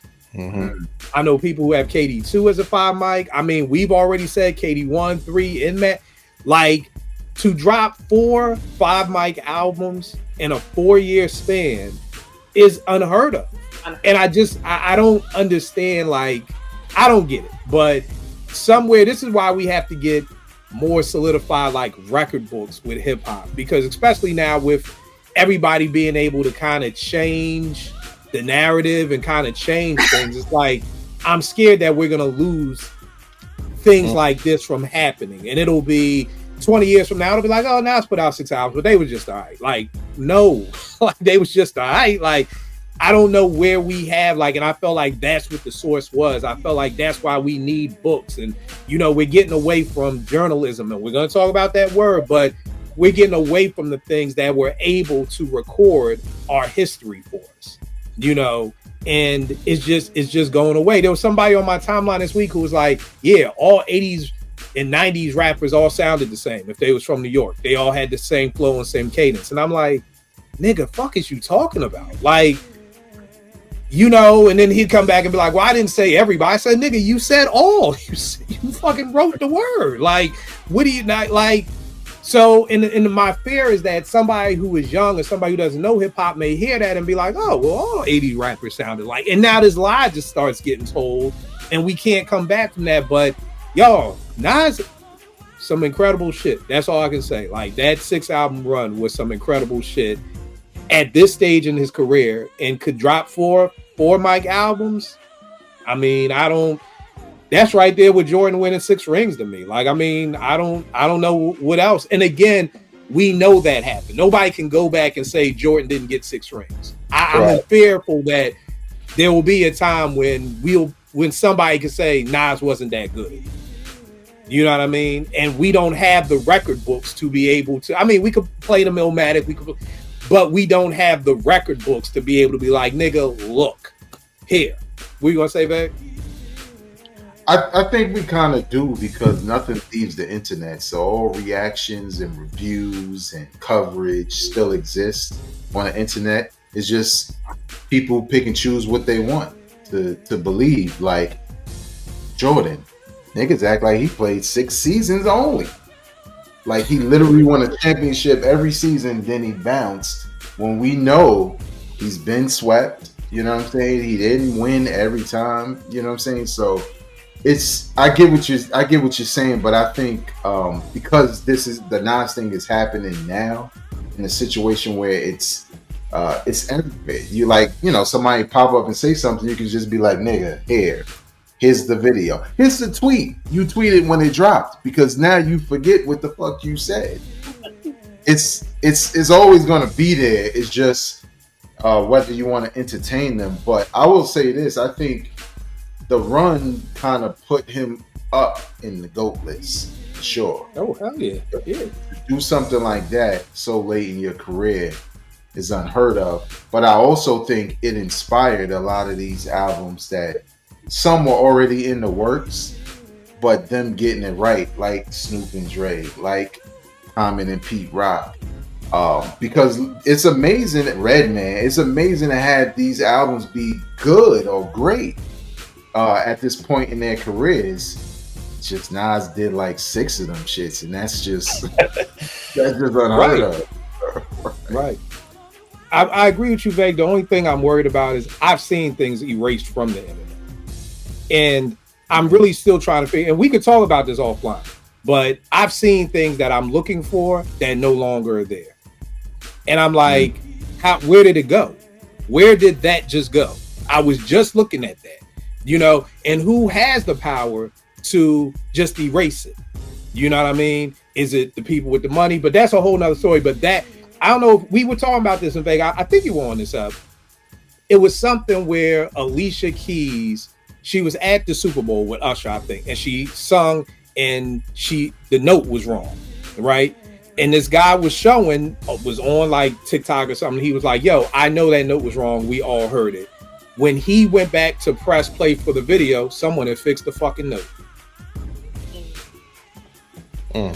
So it literally is out there who keep everything for, I don't know why. Right. But officially, but it's like one of those things where it's just like, nigga, you bugging. Alicia didn't do that. No, bring it up on YouTube. You bring it up, and it's like, wait a second, she didn't crack the note. Like, damn, was I bugging? Like. So that's what I'm scared of. But we'll talk about stuff that I've been looking for that I can't. Here's a great example of something. I don't know if y'all remember. It was just up there. It was the Laker Raptor game where they missed all the threes. You remember that? Like somebody posted on Twitter and they was in the cup and they just was going back and forth, just jacking up threes. I was like, yo, babe, you gotta come see this video, man. It's crazy. Look at this shit. I can't find that shit nowhere. I looked on YouTube. I done looked on everything. I done Googled. I done did everything. I can't find that video. Now, like you said, Veg, there is someone who has it. You know what I mean? But we're in 2025. Can we not just go to YouTube and pull up something? I don't know if Adam Silver said, get that shit down. I don't know. I'm sure all these people with money have some connection with YouTube where it's like, yo, take that video down. You know what I mean? Get rid of it. It didn't happen. We gonna act like it didn't happen. So that's just what I'm fearful of and all this shit. But babe, what you got for your last albums? Last hip hop, Common and Pete Rock. No skips for me. Been listening most of the year. Every time I press play and it starts and daydreaming starts, is just like the hype, the momentum, the anticipation, the satisfaction that it was that good. Pete Rock did a masterful job with bringing that essence of early hip hop to this new album, but without it sounding like a straight loop of an old record.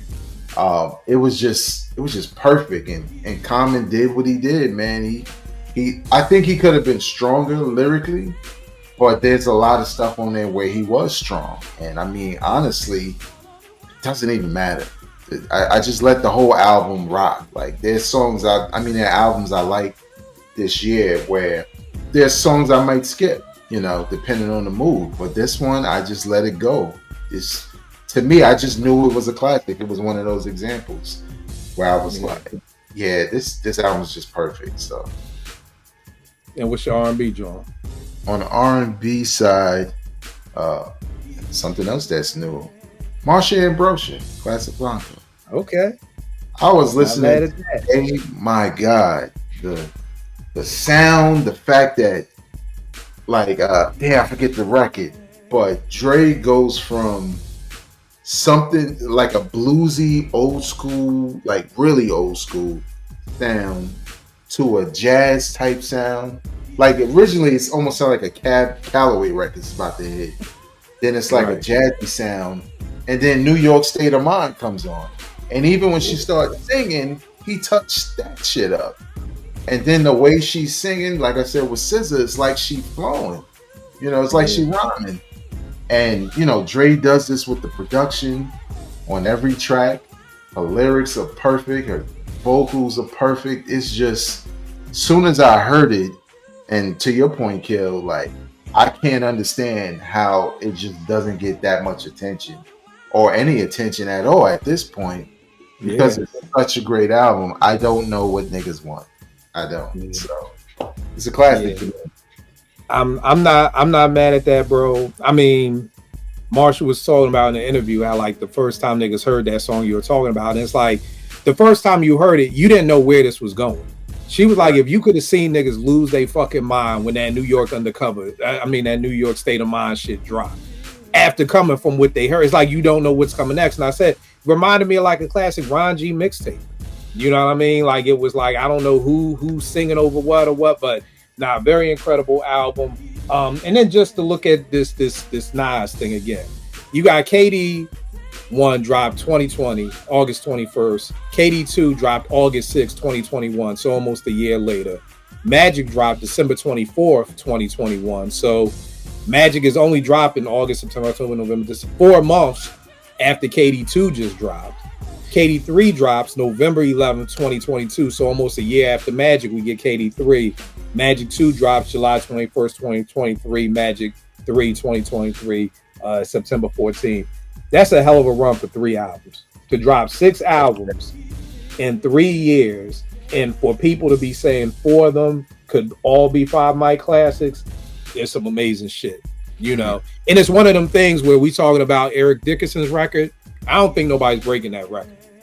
I don't think anybody in hip hop is dropping 6 albums in 3 years, and at least 4 of them got to be classics.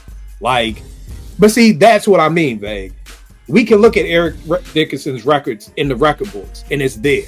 You know what I'm saying? And it's there to be broken. You see what I'm saying? It's there to be broken. There's not going to be any place for niggas, because that's what niggas should be shooting for. Niggas should be running backs, yo, I want to crack that record. You know what I mean? A scoring guard, yo, I want to crack that scoring record. Niggas should be damn, I want to crack that Nas record. I got to drop 6 albums in 3 years, and 4 of them shit's got to be classics. That's why we need those record books, nigga. And I know art is subjective. I get that. Somebody's going to be saying that will kill Eric ran the yards. That's a fact. It's no facts. And I get it. But I just want to make sure that the people who are doing this work get their fucking credit. You know what I'm saying? And let's not act like black folk for years Since the beginning of time, people have not been jacking us for our credit, for our genius, for the shit that we make, for the shit that we do. It gets jacked. You know what I mean? So what are you gonna say, Veg? Well, I can confirm there is one documented case on YouTube. Shout out to Tone, That Time in Hip Hop, when he dropped the Final Magic. He did a whole history lesson on those albums, when they drop, the impact, how they're different, where Nas is in the game. So if there's more content creators out there that did the same, which I assume so, in some cases, I know for a fact we documented it and it's right there on YouTube if anybody want to forget shit. Right. Nah, that's a great point. Now, since and this, I love God because this is not how I figured to peg this together, but to the point of journalism, you know what I mean? Now, for people who may have seen, I don't know if you've seen this, an interview with Maul and Rory with Elliot Wilson from Rap Radar or whatever like that. And I don't think a lot of people know that he was also the editor-in-chief for XXL, which was a magazine back in the day. And my man Chad, shout out to Jersey, my man Chad from Oregon, we went back and forth, and he was like, he just hating, and he was talking about Cam. He does say some shit about Cam that I do feel like was hate, because I feel like Cam actually does him and Mace's and Stats show very dope. I think they're one of the few podcasts that I enjoy watching, and they don't need to have a guest. Like, I just enjoy watching them. For like 95% of these other podcasts, I'm only tuning in based off of who you got on here. You know what I mean? And he was saying that because of these rappers turning podcasters, that it's kind of, to some extent, taking food out of his mouth.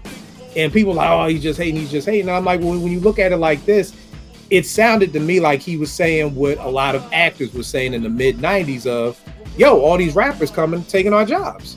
Like, I'm a classically trained actor. I've done Shakespeare theater. I went to school for acting. I've been over all these plays. And here comes fucking 50 Cent who can't act. I think 50 has got much better. But at the time, here comes some rapper who can't act taking our jobs. Were they hating? I don't think they were hating. I think it was like, yo, what the fuck? I think they'd be doing anything that anybody would be doing if whatever your job is, if they just decide to let anybody just walk in the door and start taking your job. I don't think. Same thing with DJs. Half these motherfuckers don't know how to DJ. They're not DJs. They're to what I call their playlisters. They get a set and they're playing their playlist. They're not DJing. Photographers. You think photographers enjoy when a fucking 14-year-old kid gets a fucking iPhone 13, not even a 16, but 13, and now wants to take pictures and call himself a photographer? No, they feel some kind of way. You know what I mean? Do you think MCs don't feel some kind of way when just everybody who can put two words together is like, hey, I'm an MC? We come from an era where you had to prove yourself. You know what I mean? Where we did an episode, Porsche, when we were talking about DJ Quick. Let me see your resume. You think you was good as Dre? What's on your resume? That's how niggas get jobs. When you need to get a job, what do you have to do? You gotta send your resume. How do you all feel about these rappers and athletes who become podcasters? Porsche? And I know that was a lot. So I just threw this on everybody watching. I just threw this on them. This wasn't pre-planned. I didn't think I was going to do it. We got some extra time. I was like, let me throw this out there. So P, if you need a minute to think about it. We can come back to you, and you're muted too, by the way.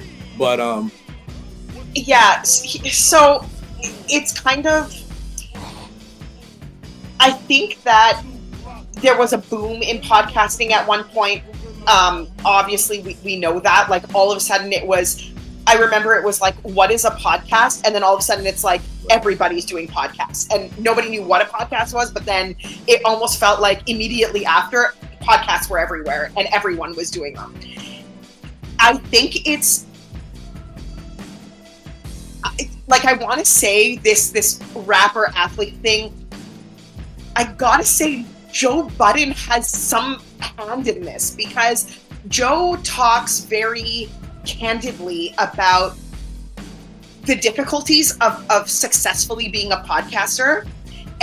But then if you listen to Joe, he also talks about how if you're good at it and you can make and establish a reputable podcast, there's a lot of money in it. And I think that Joe, maybe knowingly or unknowingly, kind of educated people about this sector of I don't want to call it journalism, but I'll call it like, I don't know what I would call it, but podcasting, let's say, over time. And because of that, it's sort of like dangling a carrot, right? Because people are sitting here thinking, well, Joe's so successful at it, and if Joe can do it, the people I know and what I can do and my reach and my network, I can do it.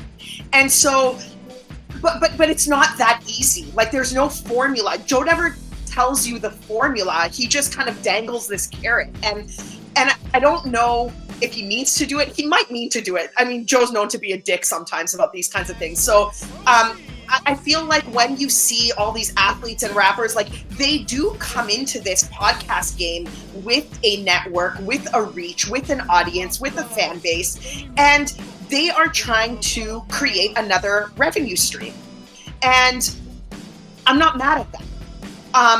But I also think it's kind of, it's a saturated market because you have so many of it now. And now it's sort of like, I mean, Kill, you hear it all the time. People are like, all these podcasts are like gossip columns now. They're like literal audio gossipers, and they're not really, I don't know. I mean, sometimes, maybe that's what the point is. Maybe someone wants to be a gossip podcaster, but a lot of times it's under the guise of like educating or bringing knowledge of some kind. And are we really leaving that episode with more knowledge?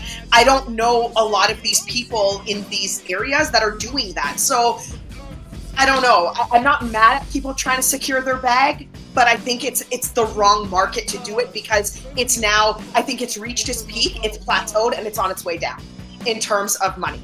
But that's just what I think. I could be really wrong. I don't know. What do you think, Ralph? It's a tough conversation because like I could kind of understand what he was saying, like, because if you look at it from your profession's point of view, then you're gonna understand what he's saying. You know what I'm saying? But then it's like, is it hating? Like, it's a rough conversation for me because like I like Cam and them podcast, whatever, but I do understand what he's saying. Like let's say you got somebody that's like went to school for journalism and put in all this work to be a journalist, and then somebody that was successful in something else can come in and just boom and take your shit over. Like, you gonna feel some type of way, like, you know what I'm saying? I just don't know how I feel about, like, it's I don't know, man. Like, I need some time to think about this because, like, I understand it from both sides. You know what I'm saying? I don't know, man. I don't know. Right. I'll be interested. I mean, like I said, for everybody, we gonna go around. So, you know, take a minute. Yeah. But, you know, Veg, what about you? Because here's the thing that, well, no, I'm sorry, Veg. You go ahead and get your thing off first, and then I'll come back to it. Well, I saw the clip of Elliott Wilson, and I think that I can't really call it hating, but I wouldn't be mad at somebody who did, only because, yes, he's an actual journalist. This is what he's done, just like anybody else who you've read articles for in the past who are now, you know, visual, like Torre, right? Mm-hmm. Like, these are journalists. You know, they studied it. They've been doing it for years. It started with writing. Even Stephen A. You know, we may not like him on TV with the yelling, but he's a journalist. That's where he began. And I feel them when they feel that way about, you know, the money and the popularity that comes from a guy who hasn't done even half the work, who doesn't have journalistic integrity. Just look at what Nori did with the Kanye joint. Now, you calling yourself a journalist, but you didn't know that was something you shouldn't have aired, so you had to make an apology later. But a journalist would have known that. You know what I'm saying? So there's a base that you need to have in order to even have the title as a journalist. But what I don't like about what Elliott Wilson is the game has changed, dog. You have to adapt. You can't be mad at Cam and Mace because it works for them because they know sports, they're funny, and they have a little celebrity.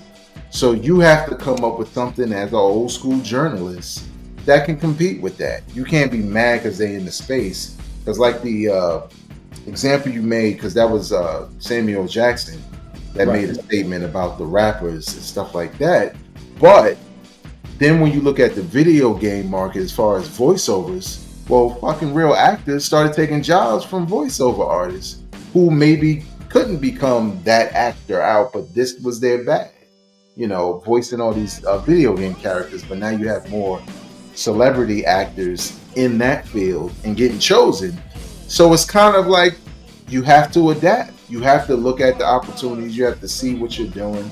Is it still working? I think Torre is adapting lovely because his little joints on TikTok, they're fantastic.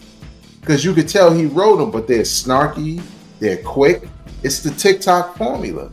But he's taken what he's done as a journalist and adapting it to this new time. And I think that's why it works for somebody like him. Elliot Wilson is like the weirdest looking, shut the fuck up, you troll leprechaun looking ass, big head, small body ass nigga. Shut up and just make. First of all, I don't know why you talking to them two glaze ass niggas, but right. And what? Let me just say one swallowing Joe, the other one swallowing Drake. I'm like, right. That's so disappointing. It's like, how the fuck did you end up on that show? Is Tom this goddamn bad? Like, goddamn, like you gotta go here. I will say this because I feel like Elliot, Joey Badass, and somebody else. I feel like they like, oh, well, Cat Williams did it, so why don't I pop out at the beginning of the new year so I could be the thing? Nigga, we don't care. We will forget about this very quickly. So, yeah. And I think the thing for me is I just want people to know, number one, I'm not even a fan of Elliot Wilson, the podcaster. You know, I've never been a fan of the content, but I do understand one of the things that I heard him say that I took away from it is that he just wants an opportunity to compete. And I was like, for people who know the knowledge, he's a competitor. This man was running XXL when the Source was still the shit, when Vibe was still the shit, when Rap Pages. So, and at the end of the day, when all these journals, all these magazines went out, XXL was the last one standing. So I don't think he's in fear of the competition. Like, he came in under the Source. The XXL, I remember getting XXL and being like, oh, what's this, man? Oh, let me check. So I think the thing for me, and like I tell anybody, if you're a teacher and you've gone to school to get your degree to teach, you have your student loans to prove you went to school to teach, you done had to go back and get your master's so that you could get your little raises, and all of a sudden the school district just says, hey, anybody can just come all up here and teach. And then two, they're not doing it well. That's the other thing. Like, probably 85% of these podcasts aren't fucking good. You know what I'm saying? They're really not. I told people there's a big ass difference between interviewing somebody and asking some questions. There's a difference in that.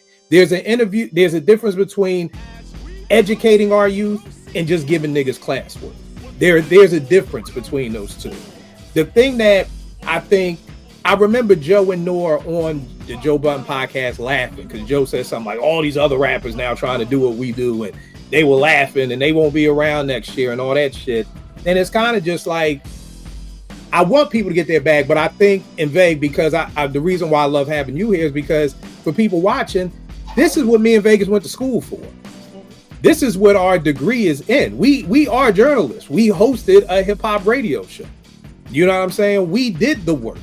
You know what I mean? So like I said, for anybody out there who has a career, if all of a sudden you woke up tomorrow and Joe Blow was coming in, taking your job, you would feel some fucking kind of way. And trust and believe, you wouldn't be like, oh, I'm over here hating. No, you'd be concerned about your career. And you should be concerned about your career, because the thing is, and I'll explain this to my guy, there's only so many slots in this podcast interview game that you can get. So example, let's say rapper X, let's say Joey Badass starts a podcast tomorrow and he's able to get Nas and Hit Boy on. After we watch that one, nobody's gonna want to see them on Elliot's podcast because we've seen the interview. It's like a rapper, it's like a producer trying to find a sample. Once I find the sample, once somebody finds the sample, oh fuck, I can't use that, or I'm gonna have to flip it 50 different ways to use it. So it's like, that's to me what Elliot is saying. Like, it's almost like you taking food out of my mouth, because, and here's the thing that the rappers and the athletes have. They have this. They have the phone. Can Kimberly Martin on ESPN just call LeBron right now? Like, hey, LeBron, I got a new podcast. I'd love to get you on. Nope. You know who can? Draymond can. Draymond can call KD, Brian, all them boys up right now. Paul George can. I don't know if Mad Dog Russo or Ryan Clark or some of these other people, not the people who play, but the people who are really like, we're journalists. I don't know if Monica McNutt can just call up Carmelo. She may have to call up his manager to call. So that's the thing that these rappers have. So these athletes and rappers, they have the Rolodex to be able to get LeBron on their show. They have it. And at the end of the day, that's taking, if Kimberly Martin is trying to compete with a LeBron podcast, how can I compete with it? Because you got everybody. I can't compete. What you gonna say, Veg? Well, I don't see what the excuse is for Elliott Wilson after 30 years in the business. He should have relationships. Right. And I said that. I said he must have burned some bridges. He must have burned some bridges that you don't have that Rolodex to be able to call people anymore. Because remember, if I'm not mistaken, him and the boy B-Dot had Jay-Z. Yeah. Back in the day, it was Elliot. Jay was only going to Elliot or Angie. Nobody else was getting an interview with Jay. So obviously he burned some bridges, but it just had me thinking, like, again, and I just feel like, because I'm passionate about the podcast game, is that at the end of the day, I feel like, of course you said it, it's just a new way to get a bag right now. Nobody gives a fuck about it. There was a time when everybody was a DJ. I remember there was like, hey, Talib Kweli is DJing tonight in DC. Wait, what? What the fuck you mean he's DJing? He's a rapper. What the fuck you mean he DJ? Solange was a DJ. Eric Badu was DJing. Paris Hilton was DJing. It was the new thing. Now Talib ain't a DJ. Now I'm a podcast. And now it's like, okay, now I don't even think he's doing that podcast no more. Now it's like, okay, what's up next? You know, so I feel like it's just boys just jumping in it. And again, I just feel some kind of way because it's what I do. You know what I mean? And it's kind of like, I feel like what we've lost in this game, and I tell this to my staff, my kids all the time, we have lost the words deserve and earn. I come from an era where I deserved to be the host of Strictly Hip Hop. You know why? Because I went up there and I interned and I put all the records up and I did whatever Vinny wanted and I paid my dues to be able to get that opportunity to be the host. Vegas paid his dues. He interned. Nobody just walked up to Strictly Hip Hop like, hey, I'm Kill. And they was like, oh, here you go. Be the host.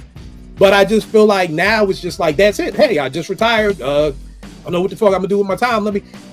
Bro, I don't know how you feel as a Sixers fan. If Paul George don't play, nigga, don't do your podcast, nigga. Like, you can't do both, nigga. Yeah, I don't know how Dallas fans deal with Micah. Like, we out here losing. You playing like shit. We didn't somebody just put up 50 on us, and you on a podcast with the nigga from the other team. Are you serious? Like, bro, no. I feel you want to piece Paul George, like, yo, are you playing?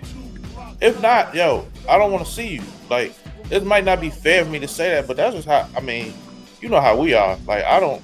Nah, so, nigga, you like, can't. Mike is one of the worst ones to me because, like, a football season, you know how grueling and that is, and it like basketball is grueling, but me being a coach of both sports, football is so time consuming, bro. Like, and you are doing your podcast during the season where y'all are playing like crap, and then you bring on people you just lost to.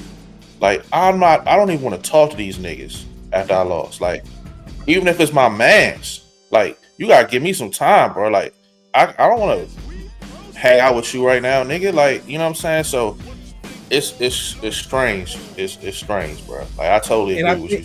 And I think that's the piece right there. And then here's the problem is, how many of them are actually good? That's the other thing. Like, I know for me, 90% of the podcast I tune into is based off of who is the guest. I love Matt Fafa. I mean, through all his reiterations of it, I like the original one, but it was always just based off of who's on there. You know what I'm saying? If it's nobody on there, I have no urge to hear Math and the nigga from the Source and the other niggas in that barbershop that just talk hip hop. I have zero fucking urge. And I gotta sit through one of Math's songs before I get to the podcast. No. It's all about the guest. It's all about the guest. And like I said, that's where I do feel like he was hating on Cam, because Cam and Mason, I would listen to Cam and Mason stat by themselves. But they don't need a guest. They're good to go. They're knowledgeable. They know it. It was a bad example. Yeah. Like, and I will give him that. That was hating. Yeah, that was hating. Because he like now Cam walking around like Stephen A. Smith. I feel like Cam has earned the right to. Cam has did what he did. He took the money out of his pocket. He invested in himself. He did what he has done. He has earned it. And I just think we've lost. I have people at my job who want a promotion. Nigga, you ain't even doing your fucking job. You ain't doing the bare minimum of what you're fucking doing, what you supposed to do, but you want a promotion. Have you earned a promotion? Do you deserve a promotion? This whole generation, it's not even a generation, because, bro, I know people my age and older who feel that way. And it's like, yo, that's not how the fucking game works. What you gonna say, babe? I was gonna say it. I thought it was strange also that Elliott Wilson picked them, because I follow them on IG, but I don't necessarily watch the show. I kind of watch Nightcap for my sports, because it's coming from Shannon Sharp and Chad Ochocinco, and it's formatted, you know what I'm saying, for the most part. But how is Cam and Mates taking money out of Elliott Wilson? Did he start covering sports? Yeah, that's why I don't understand too. That example. It was really bad. That's why I don't understand too. To me, that's some you got beef with Cam, and that is hate. Like I said to my man Chad, to be honest, I didn't even hear that part. I just heard that I want to compete and all that, and I'm like, yo, you right. That was hating on Cam, because again, to me, Cam is one of the people who is doing it the right way. Because for people watching, what I mean by that is, again, like I said, he made a set, he took his money, and he invested in himself. You know, Paul George is doing a goddamn interview in the goddamn hotel room. Like, nigga, you just coming from not playing, just sitting on the bench to go and interview somebody. And the interviews aren't good. Like, that's the thing. Like, we mixed words together. When people come to my house, I have great pictures of Naomi. I'll kill you, a great photographer. I take good pictures. I am not a photographer, because I don't want to. I was with my homegirl Tasha from Brooklyn, and we were taking pictures of my homegirl Monica and Sharad's bridal shower, wedding, baby shower. And I was like, she was like, what do you shoot on? I was like, what do you mean? And I got my little can and I'm off. She's like, what do you shoot on? I was like, oh, I shoot on automatic. That nigga looked at me. I felt so embarrassed. She looked at me like, oh, you just shoot on auto. Nigga, you ain't no photographer. Sit your ass down over there. Like, I felt like, so again, and when people say, Kill, you make good mixtapes. Nigga, I make mixtapes. I'm not a DJ. Like, because I believe you have to earn these names. Like, you can't just be like, hey, I'm an MC, everybody. You had to earn that title. I'm from an era where you had to earn the title that you get. Guess what? You just don't wake up a fucking wife. You got to be a girlfriend, and you got to be a fiance. Then you become a wife. You got to earn that title. Chicks ain't out here just getting white. Well, some of them, I apologize, some of them do. But for the most part, you do. So that's just my thing. That was my take. P, any other thoughts? I know I kind of caught you off guard with this. No, I just think that, I mean, you guys all brought up really good points. It's just, I feel like it's kind of funny that Elliott Wilson would say this on Rory and Mal's podcast, because what is their listenership and what is their demographic? Like, who is he trying to influence here? Like what is the, like, I don't know. It's a question mark for me, because I feel like, were you just venting to like the emptiness? Like, who are you speaking to? Like, I don't, sometimes you just want to, like, who listens to, I put on Rory and Mal when I need to sleep. Like, when this I can't venting to the emptiness. Rory and Mal on, I have never gotten past whatever there is. I don't even know what they say, because I've never, as soon as they start, I'm out cold. Like, I'm asleep. So I don't know what people are, like, who's listening to that? And then who's like, oh, Elliott Wilson was on Rory and Mal, and like, let's go listen to what Elliott Wilson is saying to these guys, because these guys ask the best questions. Like, it's all just really weird for me, Right. And I mean, I think at the end of I'm sorry, Pete. Wilson just wanted to vent into nothing, and so he just wanted two people to listen to him. I don't know. Yeah, and the whack part about this whole podcast game too is it's like, now Rory and Mal got a shorty on there. Like, then that's the new thing now. Like, you got to have a shorty on your show. And I've had Porsche here since day one. So, like that, now there's a shorty on the show. Well, now I think, what's old girl Kim Oricio, who used to be at The Source, now she's on Math Hoffa's show. So it's like, so again, it's just, again, it is what it is. But so when people ask me, like, I do feel some kind of way about Nor saying he's a journalist. Like, nigga, you ask, and half the time you don't even know the people you fucking know. So you know this person in your phone, but you like, oh shit, Buckshot, you fucking did how that, I got you open. Oh, I didn't even know that. Like, nigga, what? Like, that's not journalism. Like, journalism. What would you want them to be called? Because I feel like sometimes terms are used because there's a lack of a better term. So I would call them interviewers. You know what? Question askers. They are question askers, because half the time you're not even asking the questions that a real hip hop head would want to know. I'm not walking away from these podcasts. The Luther documentary, I walked away from that learning so much about Luther Vandross, and I thought I knew a lot about Luther. That is what I want to do. My goal from Apartment 5B was that you cannot, and I give people a money back fucking guarantee. If you can say you watch an episode and you walk away and you don't learn one fucking thing, I'll give you $5. I mean, I know that ain't shit to people, but I'll give you $10 if you could walk. But you can't. Nobody can honestly be like, oh, I knew about every album that y'all named. Or, oh, I knew it. You can't do that. You know what I mean? So again, to me, that's like, somebody tweeted that, it's like, as a journalist, you're supposed to be giving information. You know what I'm saying? Whereas with people who ask questions, because again, I agree with you, Porsche. Everybody should have a title.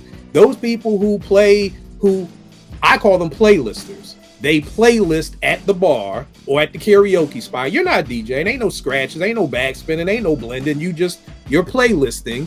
So I'll give everybody a name. You are a playlister. You know what I mean? You get your playlist and then you play that shit for a room full of people. But you aren't a DJ. For people like me, I take pictures. I am not a photographer. For a person, hey, I make beats. I may not be a producer. I mean, I think that my title would be, you ask questions. That's what you do. And Nori, half the show is the slime, or what is it? Slime time? Yeah. Something. Quick time with slime. Quick time with slime. And here's the thing: Nor don't even ask the questions, because Nor will be asking you, be like, "Oh man, you put a crazy one on here." You ain't even asking the question. You ain't even come up with the questions for the guests. Somebody else did that shit. You know what I mean? So again, it's just like, we're not even walking away. And that's why I said, it's not like, oh, damn, these people are taking my job as a teacher. And man, they are really teaching these kids amazing. Like, man, they done got my class from reading on a third grade level to reading on grade level. That's not what's happening. We're getting a whole bunch of people. Elliot Wilson's first mistake as a journalist is going on Rory and Mal's show. No. I don't get it. Like, so you're a seasoned journalist. You're pissed off at Cam and Mace for doing something, but then you went and took the opportunity to speak on something with Rory and Mal.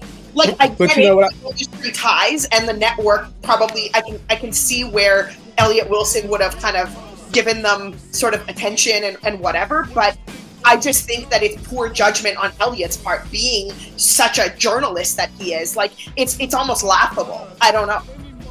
I think it goes back to what I was saying in Vegas. I think he may have burned some bridges, and this may have been the only platform that you could get on.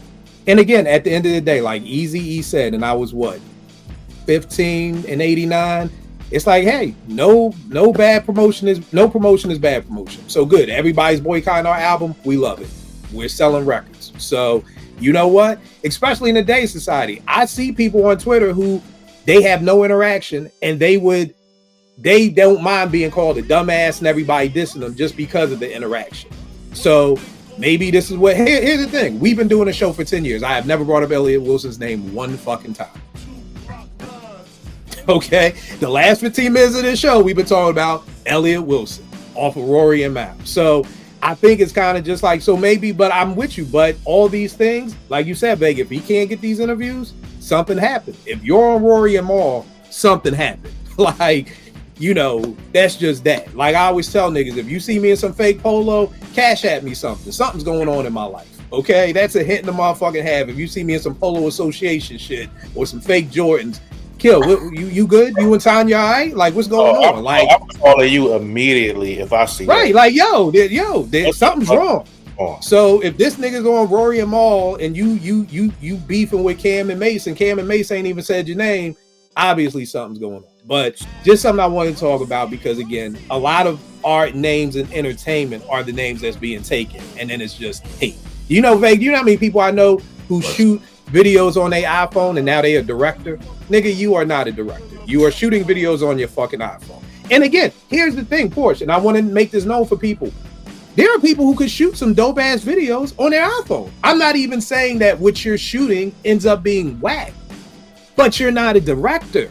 You haven't paid the dues to be. You don't even know what a director does. Because here's the cool part, boys and girls. A director doesn't touch the camera. Just a little FYI, that's the cinematographer. So Spike is the director, but my man Ernest, God, I forgot his name. He did Juice. He did some things on The Wire, but he was a cinematographer. He's the one. You never seen Spike Lee with a camera when he's shooting something. So you want a title and you don't even know what the fucking title does. This is how dumb this shit is now. You don't even fucking know the director is not the person who shoots the goddamn video. You know what I mean? So, but what you gonna say, Beg? Just real quick, just an example of what I was saying earlier, as far as like, to me, Elliott Wilson should be doing the thing instead of talking about it, right? You want to compete, nigga, shut up, right? He should know that as a journalist. But a real world example that for me, I saw in the past couple of years, specifically in public media, and I think it extends to commercial and film industry and everything, or every industry, to be honest, every media industry. But I noticed in public media, we would get these sessions on one of the trips or whatever, one of the days where it was all about the analytics of listening, right? From the generations that are listening, how they're listening, where they listen, how often, like, and watching it from year to year. And you could see podcasts creeping in, you could see smart speakers, you could see all these different things. And in public media at these program director conferences, it's mostly white, old, male program directors or GMs or whatever from a different time. Very comfortable in their roles and their positions, because what the fuck, it hasn't changed until it did.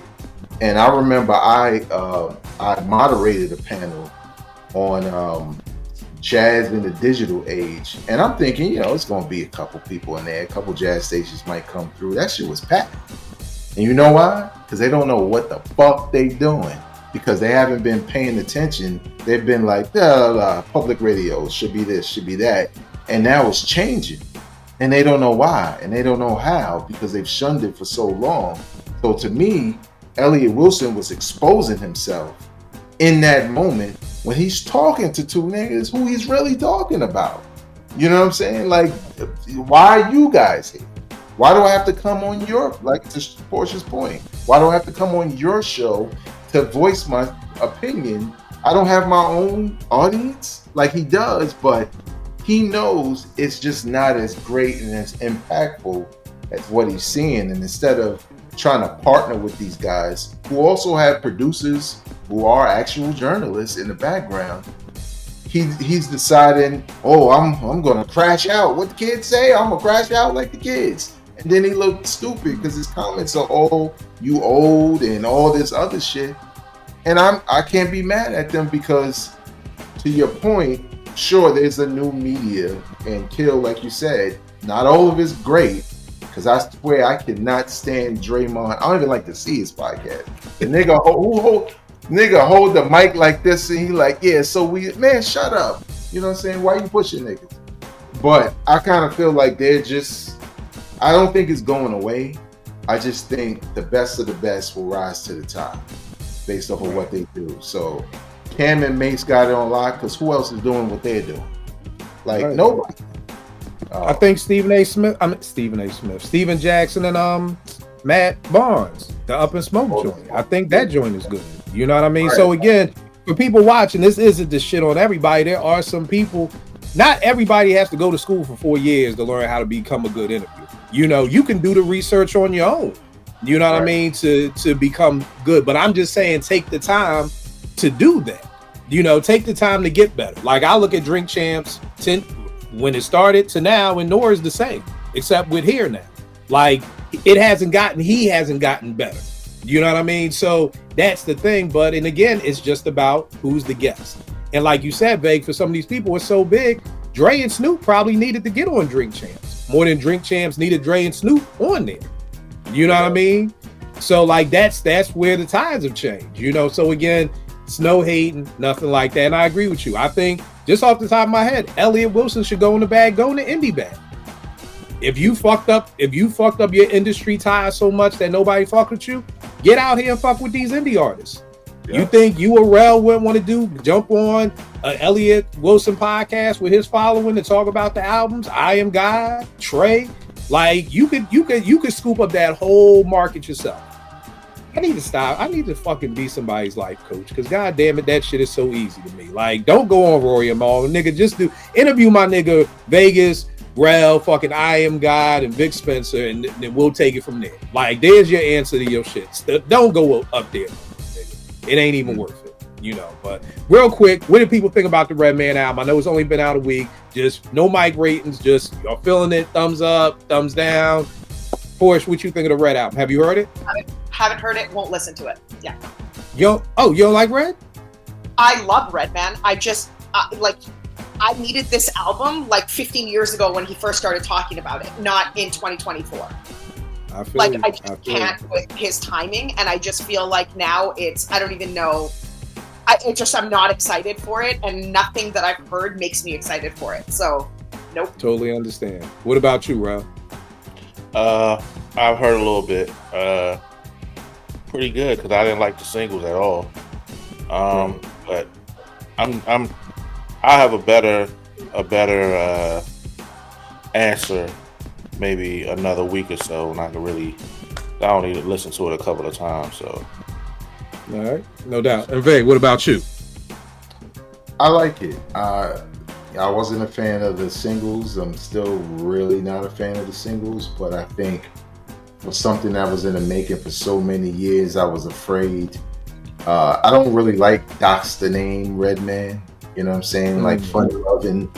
You know, like I really don't like him. But man, when the album starts, it's like, oh no, this is old Redman. Like, you know, Doc's the name is in there, but it's not as egregious in songs with like Method Man and even a song with Snoop. It's like crazy. Like I enjoyed it. Even the skits I enjoyed for the most part. So I think he did better than most having a sequel to a classic album so many years later. So right. And I'm not gonna hold you. I like it. I went into it with zero expectations. Y'all know me. I was overwhelmed because it's 32 songs, and again, half them shits are skits. But I just see 32, and I'm just so overwhelmed. I'm like, oh my fucking god, when is this shit gonna end? But I mean, after the first couple listens, there's really no song I dislike. There's no skips, but I think for me, there's nothing that really stands out. Like, there's not one song. Out of 32 songs, there's no skips on that album. Well, keep in mind, if you take that 32 down to maybe like 16. No, you can't do that because Redman put it out that way, so we got to knock. That's cool. Here's the thing, and like Vegas said, I'm not even mad at some of the skips because it's just Redman being Red. I personally don't have any skips, but I think the thing is, for me, there's nothing that stands out. So when I'm like, yo, as soon as I heard Rolls Royce brakes lights, I had to keep going back. I don't have that on here. I can't tell you. I keep going back to I'm on that bullshit. Like, I don't know the names of the song because it's just so fucking many. I just put the album on and I play it. And I'm not skipping, but it's just like there's nothing that makes me like go, oh, let me hear that again. Like, there are times I'm listening to an album and I listen to one song 6 times in a row because I'm just like, yo, this shit is crazy. Go back. I haven't come across that on this album. It's an album I could put on. It's an album I like. He's got a joint with Sheik Luch that's crazy. I like the one with Faith, the Meth. Like, but again, it's just nothing that stands out, like, for me. But definitely better than what I expected. Because, like you said, just like you and I in Vegas said, the 2 singles, I was like, yeah, nah, this the rhyming over tribes, Luckalucian, and then this shit is nothing to get me excited for this album. And I feel like that's what some of these artists are missing. Like, nigga, when I heard Blow Your Mind, I was excited. When I heard Time for Some Action, I was excited. Like, why do y'all not know how to pick songs to excite us anymore? Like, what made you think rhyming over the Luckalucian from Tribe from fucking 1991 was gonna have us excited for this album? Like, cool album. He should have left that off because the rhymes are so simple that it doesn't sound like anything else he's doing on the whole album. Where it's like, who asked for this? Right. But that may be the new thing. Maybe it's like, hey, I can't call it, but I dig it. Well, where can they get at you? We are still pumping this album up in 2025, so talk about it. Yeah, JBen215 on Twitter, Uptown Rail 215 on the gram.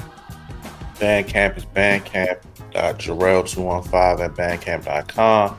The album, It's Not You, It's Me.